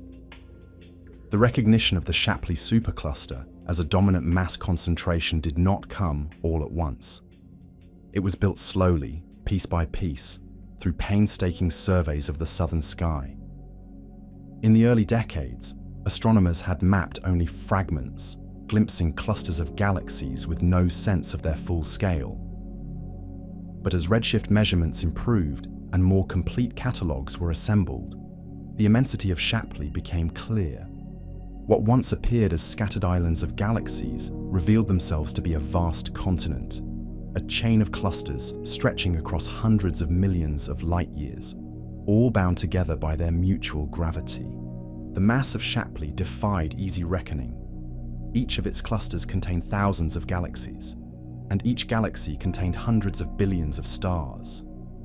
But even this luminous matter was only the surface. When astronomers measured the motions of galaxies within Shapley, when they studied the hot gas glowing in X-rays, and when they modeled the gravitational lensing of background light, they found that dark matter dominated the picture. The luminous galaxies were only traces of a mass that was 5 times greater, an ocean of invisible matter pooling into one of the deepest basins in the nearby universe. Estimates placed its total mass in the realm of 10 million billion suns, enough to pull upon galaxies across hundreds of millions of light years. Computer simulations became a crucial tool for understanding this gravitational influence. By modeling the distribution of galaxies, their velocities, and the dark matter framework that tied them together, researchers could test whether Shapley's pull was sufficient to explain observed flows. The results were striking. Simulations showed that the peculiar velocity of the local group, the motion of Virgo, and the convergence of other clusters toward the Great Attractor could all be understood as part of a larger flow that ultimately bent toward Shapley. In this way, the Great Attractor was revealed not as the final basin, but as a gravitational midpoint, a valley on the slope of a greater mountain. This insight redefined the nature of Laniakea itself.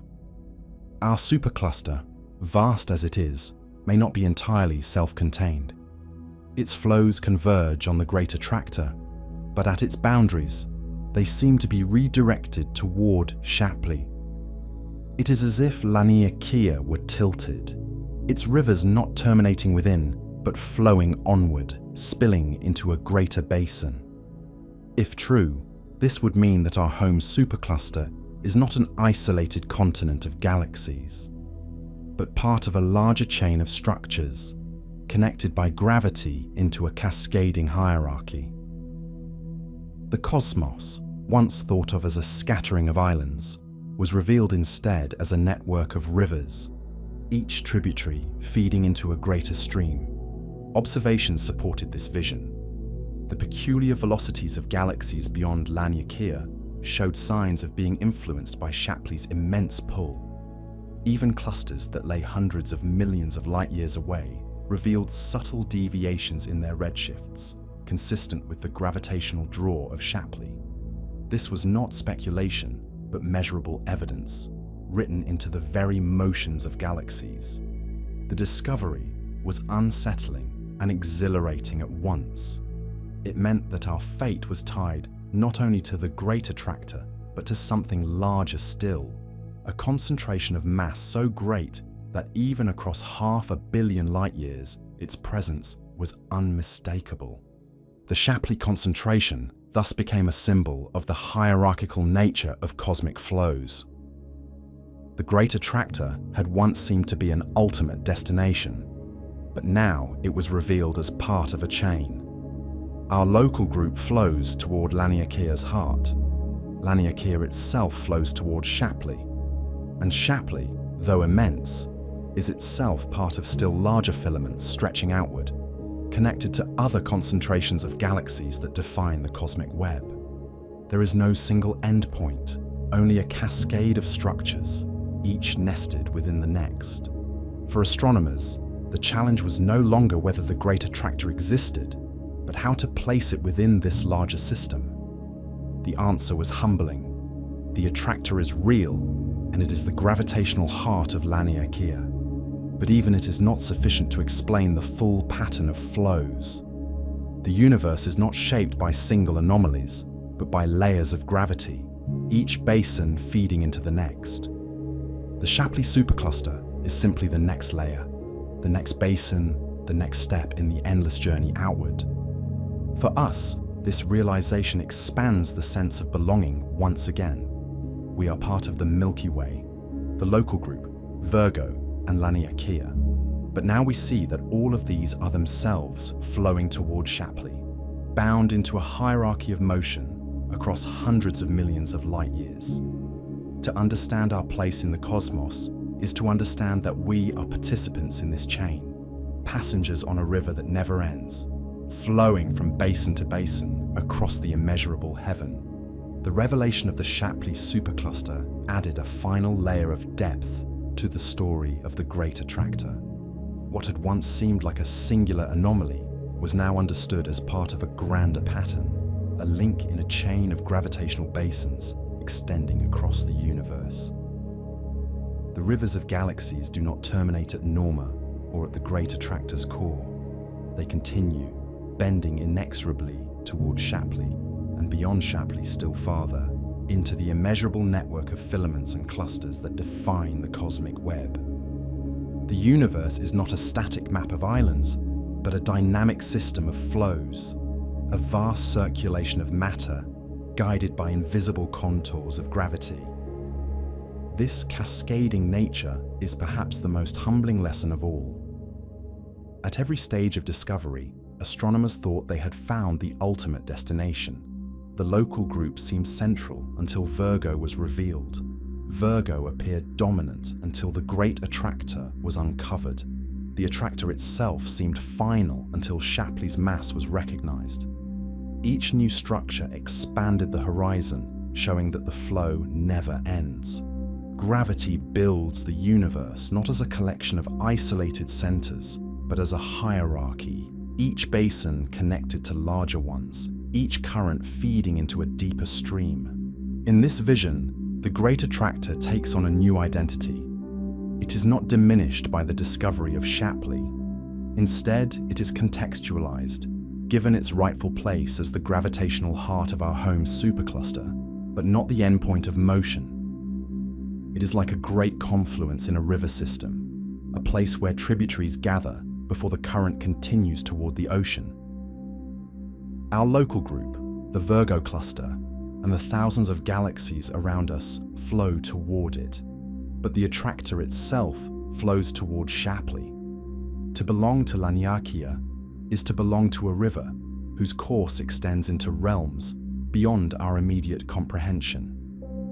This perspective raises profound questions about the nature of destiny in the universe. Will galaxies ever truly reach their attractors? Or will cosmic expansion, driven by dark energy, stretch the fabric of space so quickly that these flows are frozen in place, the rivers evaporating before they reach their sea? In the accelerating universe we inhabit, there may be structures that will never fully merge, currents that will never complete their course. The Great Attractor and the Shapley concentration may define our motion now, but their ultimate fate is bound to the expansion of the cosmos itself. And yet, even if these destinations remain forever out of reach, their gravitational influence is no less real. They shape our trajectory, they define our place, and they reveal the architecture of the hidden web. To measure their pull is to glimpse the deep structure of the universe, to see the invisible hand of dark matter, guiding galaxies across millions of light years. The Great Attractor is not the end, and Shapley is not the end either. They are waypoints in an endless journey, reminders that the universe is not only vast, but structured, not only expanding, but flowing. For humanity, the realization is awe-inspiring. We are not drifting randomly through the cosmos. We are passengers on a river of galaxies, carried along by currents carved into the dark matter skeleton of the universe. Our local group is a small fleet within this current. The Great Attractor is the confluence where rivers meet. Shapley is the greater basin toward which the waters ultimately run. Beyond Shapley lies more still, a network so vast that no single observer could ever encompass it. To know this is to accept that our cosmic address has no final line, no ultimate center, only layers of belonging that extend outward forever. And so the story of the Great Attractor transforms once again. It is not only a mystery, not only an explanation, but a clue to something larger. It points us outward, toward the recognition that we live in a universe of cascading flows, each more immense than the last. It invites us to ask not only where we are going, but whether the journey itself has an end. The next step in this journey is to ask about fate. If gravity pulls us inward, but cosmic expansion drives us apart, which force will prevail? Will galaxies converge upon their attractors, or will the accelerating universe scatter them forever? The answer lies in the balance of gravity and expansion, in the ultimate destiny of the cosmos itself. The discovery of the Great Attractor and the realization of its place within the larger hierarchy of cosmic flows naturally raised a profound question. If gravity is pulling galaxies inward, will they eventually arrive? Will our local group, Virgo, and the countless others streaming toward the attractor actually merge into it, creating a vast cluster of unimaginable size? Or will the accelerating expansion of the universe, driven by dark energy, scatter them apart before such a convergence can take place? The fate of the attractor is the fate of cosmic structure itself, and in answering this question, we glimpse the destiny of the universe. For most of the 20th century, astronomers assumed that gravity alone would determine the future of cosmic flows. Galaxies drawn into basins of attraction would continue to fall inward, merging into larger and larger structures. The Great Attractor, in this vision, was a destination, a gravitational well into which rivers of galaxies would pour. Over billions of years, clusters would collide and coalesce, building a supercluster of staggering mass. Our local group, caught in this flow, would eventually be absorbed, its stars mingling with those of countless others in a vast new city of galaxies. But at the end of the century, a shocking discovery changed the picture. Observations of distant supernovae revealed that the universe is not merely expanding, but expanding at an accelerating rate. Some unseen force, dubbed dark energy, is driving galaxies apart faster and faster. In this new framework, the ultimate fate of flows like those toward the Great Attractor became uncertain. Gravity pulls inward, but dark energy pushes outward. The balance between these forces would decide whether galaxies converge or drift forever apart. The scale of this struggle is difficult to grasp. On local scales, gravity dominates. Galaxies within the local group are bound together, and their mutual attraction will eventually bring the Milky Way and Andromeda into collision, regardless of cosmic expansion. Similarly, clusters like Virgo are gravitationally bound and will remain intact even as the universe swells. But on larger scales, dark energy takes over. Galaxies not gravitationally bound will be carried away, their light redshifted until it fades into invisibility. The fate of the Great Attractor lies on the border between these domains. If the attractor were close enough, its gravity might overwhelm expansion, drawing galaxies inexorably inward. But its distance, combined with the accelerating rate of expansion, suggests a more complex outcome. Many galaxies within Laniakea may indeed continue to fall toward the Great Attractor, merging into its core over billions of years. Yet galaxies at the edge, and certainly those beyond, may be carried away by expansion, never reaching the basin. In this sense, the Great Attractor is both a real destination and a mirage. It is a gravitational center that some galaxies will reach, but others will only approach asymptotically, forever drifting closer without ever arriving. This duality reshapes our view of cosmic fate. The Great Attractor is not a simple endpoint, but a contested region where gravity and expansion wrestle for dominance. The outcome depends on distance, on mass, and on the inexorable growth of dark energy's influence.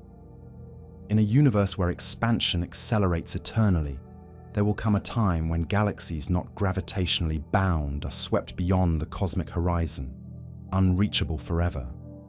The Great Attractor itself may remain intact, binding its central galaxies together, but much of the flow that seems to converge upon it now may eventually vanish into the darkness, carried outward by the accelerating fabric of space. For us, this raises a poignant truth. Our local group may be bound to Laniakia's heart, destined eventually to merge into the basin around the Great Attractor. But beyond that, many of the galaxies we see today will not share our fate. They will be carried away by expansion, their light stretched until it disappears. The universe will grow lonelier, its great rivers of motion frozen, its flows truncated by the relentless push of dark energy. The Great Attractor may survive as a core, but it will not gather the entire region as once imagined. It will remain a powerful but incomplete basin, a gravitational monument surrounded by emptiness. The story of the Great Attractor's fate cannot be told without understanding the delicate balance between gravity and dark energy. Gravity is the ancient architect, the force that sculpts galaxies, builds clusters, and draws flows inward toward attractors. It is persistent, cumulative, and relentless, always working to bind matter together. Dark energy is the newcomer, a force we scarcely understand, revealed only at the end of the 20th century. It is diffuse, uniform, and repulsive, working not within galaxies or clusters, but on the fabric of space itself. While gravity pulls matter together, dark energy pushes the universe apart. On small scales, gravity is supreme. The local group is proof of this. Despite cosmic expansion, the Milky Way and Andromeda are on a collision course, bound tightly enough that their mutual gravity outweighs the push of dark energy. In about 4 billion years, the two will merge into a single massive galaxy. The same is true of clusters like Virgo. Their thousands of galaxies are bound together by gravity, held in place by halos of dark matter so massive that expansion cannot separate them. These local victories of gravity will continue, leading to the gradual merging of galaxies within bound systems. But on larger scales, the story shifts. Dark energy grows stronger, not in intensity, but in effect, because its influence increases with distance. The farther apart two galaxies are, the more space lies between them, and the more dark energy there is to accelerate their separation. Beyond the scale of superclusters, gravity's reach weakens, while dark energy's push grows overwhelming.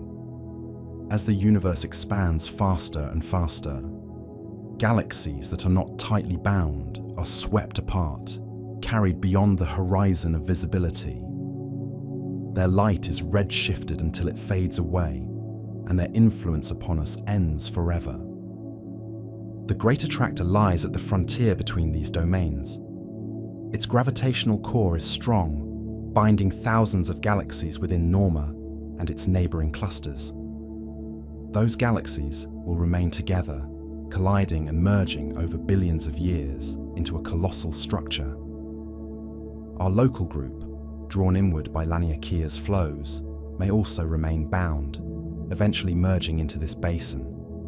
But at the edges, the outcome is different.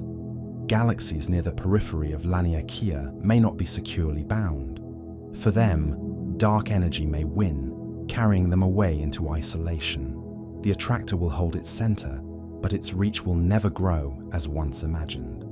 Simulations of the far future paint a sobering picture. As cosmic expansion accelerates, the rivers of galaxies we now trace will freeze.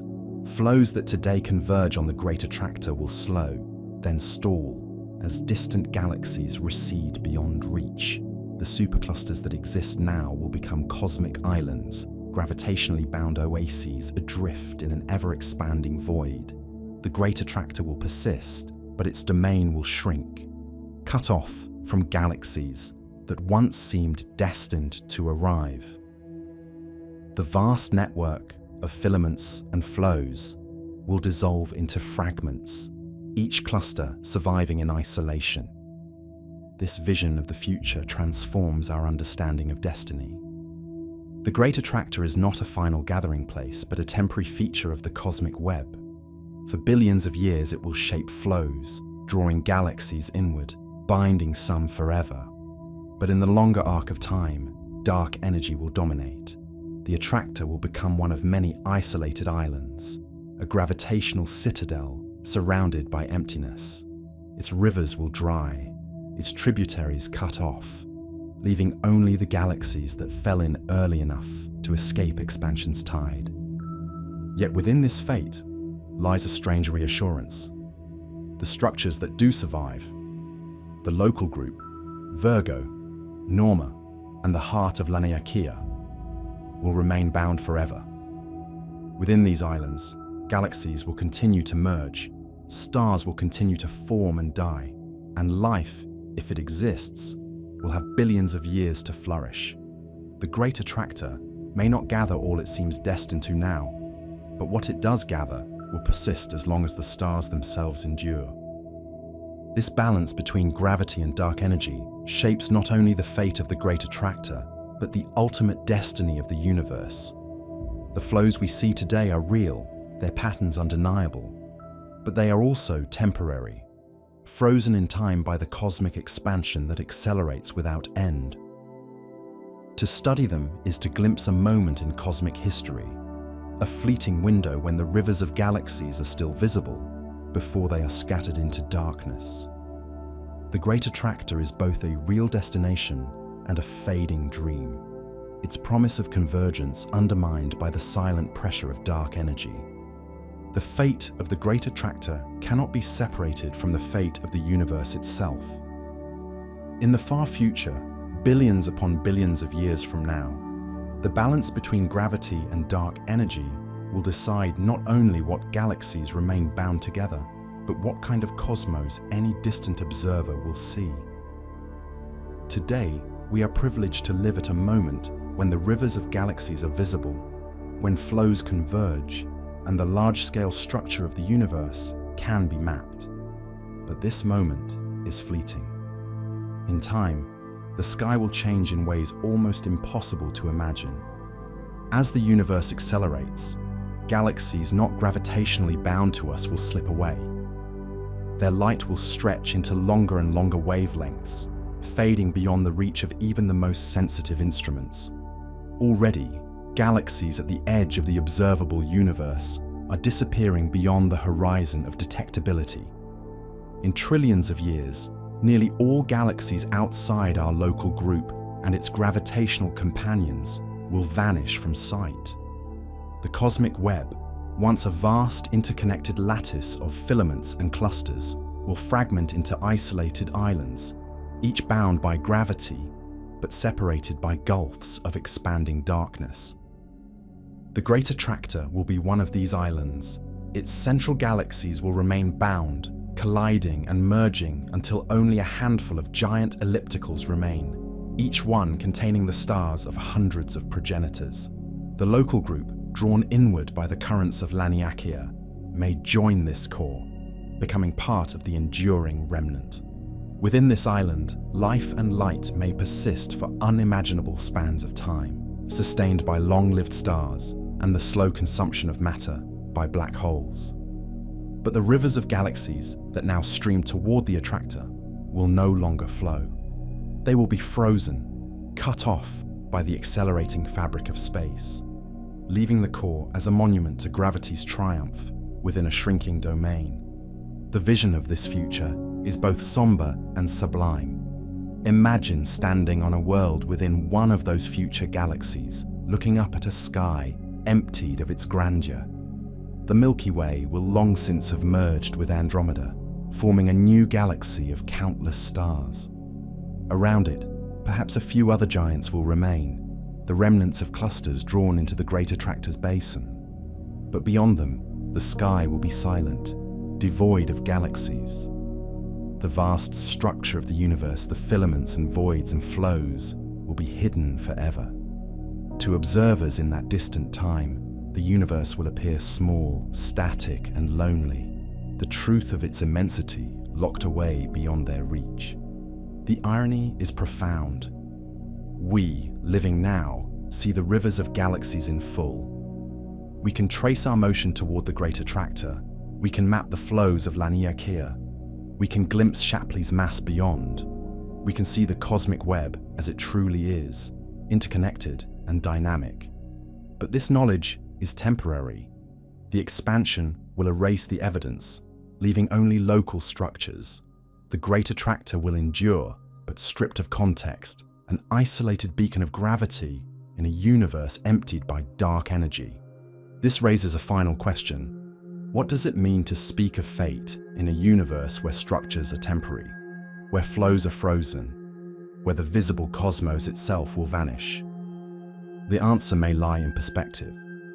The Great Attractor is not a promise of final convergence, but a reminder of the balance between two great forces, gravity and expansion. It is a monument to the power of attraction, but also to the inevitability of dispersal. It shows us that the universe is not static, but alive with competing currents, each shaping the destiny of galaxies. In this way, the Great Attractor becomes more than a gravitational anomaly, or even the heart of Laniakea. It becomes a symbol of the universe itself, dynamic, hierarchical, and impermanent. Its pull guides us now, shaping our motion and defining our place. But in the far future, it will stand as a relic, a gravitational island in a sea of nothingness. The rivers of galaxies will no longer flow, but the memory of their currents is written in the stars, in the structures we see today, in the fact that we are here at all, capable of asking the question of fate. The chapter of the Great Attractor is not closed. It flows into the greater story of the cosmos, into the destiny of all matter and energy. To understand its fate is to glimpse our own, not as wanderers without direction, but as passengers on a river whose course is set by forces larger than ourselves. And as that river meets the tide of expansion, we are reminded that the universe is not eternal in form, but eternal in motion, its patterns shifting, its destiny unfolding, its mysteries deepening. The story of the Great Attractor is the story of how we discovered that the universe is not only expanding outward, but flowing inward. It began with the recognition that galaxies do not move with perfect obedience to the Hubble expansion. They drift, they veer, they converge, as if pulled by hidden hands. These peculiar motions led astronomers to uncover the presence of a gravitational basin obscured behind the Milky Way, a mass concentration so vast that it tugged on entire clusters. It was given a name both simple and profound: the Great Attractor. At first, it was only a mystery, a gravitational ghost felt through the motions of galaxies, but unseen through any telescope. Then came the painstaking surveys that revealed its heart in the Norma cluster, hidden in the zone of avoidance. Radio waves, infrared light, and X-rays pierced the dust, showing us the galaxies crowded together in its core. Yet the luminous matter was not enough. The pull it exerted betrayed the overwhelming presence of dark matter, invisible but undeniable, the true architect of the Attractor's depth. The local group, including the Milky Way and Andromeda, was found to be caught in this flow. The cosmic microwave background revealed our motion 600 kilometers per second toward the basin. Our galaxy is not static, not isolated, but part of a river of matter drifting across the universe. The Virgo cluster, the Centaurus clusters, the Hydra complex, all streams flowing together into the same gravitational valley. The Great Attractor was revealed not as a single destination, but as a convergence of currents, a place where the cosmic web gathers into one of its deepest folds. But the story did not end there. In 2014, astronomers mapped the flows in exquisite detail and discovered that the Great Attractor is the gravitational heart of a structure beyond imagination. They named it Laniakea, the immeasurable heaven, a supercluster 500 million light-years wide, containing more than 100,000 galaxies. For the first time, humanity could say with confidence, "This is our home on the largest scale." Just as we belong to Earth, to the solar system, to the Milky Way, and to the local group, so too do we belong to Laniakea. And at its center lies the Great Attractor, the anchor of our immeasurable heaven. Yet even this was not the final word. The flows did not stop at Laniakea's boundaries. They bent outward toward the still greater Shapley supercluster, a concentration of clusters so massive that its influence is felt across hundreds of millions of light years. The Great Attractor itself is drawn in that direction, a basin within a larger basin, a step in a chain that seems to extend endlessly outward. The universe, we have learned, is hierarchical. There is no single attractor, no final destination. There are rivers within rivers, flows within flows, each shaped by gravity, each feeding into something larger still. And then comes the revelation of fate. In a universe without dark energy, galaxies would continue to merge into these basins, collapsing into ever larger structures. But ours is not such a universe. Expansion accelerates, and dark energy grows dominant. Flows will freeze. Galaxies not tightly bound will slip away beyond the horizon, their light stretched until it vanishes. The Great Attractor will endure, but its reach will shrink, its rivers cut off, leaving it an island of gravity in a vast and empty sea. The same fate awaits Shapley and every other basin in the cosmic web. They will persist, but they will be alone. This truth carries with it both melancholy and wonder. We are alive at a unique moment in cosmic history, a time when the great flows are still visible, when the rivers of galaxies can still be traced, when the architecture of the universe can still be seen in full. Future observers in a far distant age will not have this privilege. For them, the sky will be empty of galaxies beyond their own. The story of the Great Attractor, the story of Laniakea and Shapley, will be hidden forever. But we, here and now, can see it. We can know that we are passengers on a river of galaxies, drifting within a supercluster, flowing toward a gravitational heart hidden in the dark. In this way, the Great Attractor is more than an astrophysical puzzle. It is a symbol of our place in the cosmos. It reminds us that what we see is only part of the story, that invisible matter and unseen forces shape our destiny.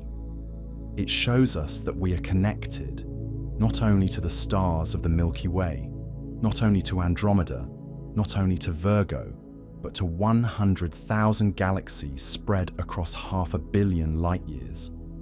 It places us within Laniakea, an immeasurable heaven whose rivers of motion flow together at the Great Attractor. And beyond even that, it points outward still, toward the Shapley concentration and the endless web beyond. A reminder that every answer in cosmology leads to a larger question. What lies beyond Shapley? What greater basins exist outside our horizon? What structures shape the universe at scales we cannot see? These questions remain open, and perhaps they always will.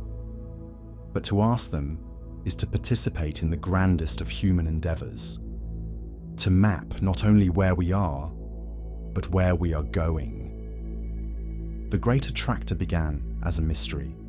It became a discovery, then a redefinition, then a symbol. Its story is not finished because it flows into the larger story of the universe itself. We are not drifting aimlessly through space. We are passengers on a river of galaxies, flowing toward a destination written in gravity's invisible hand.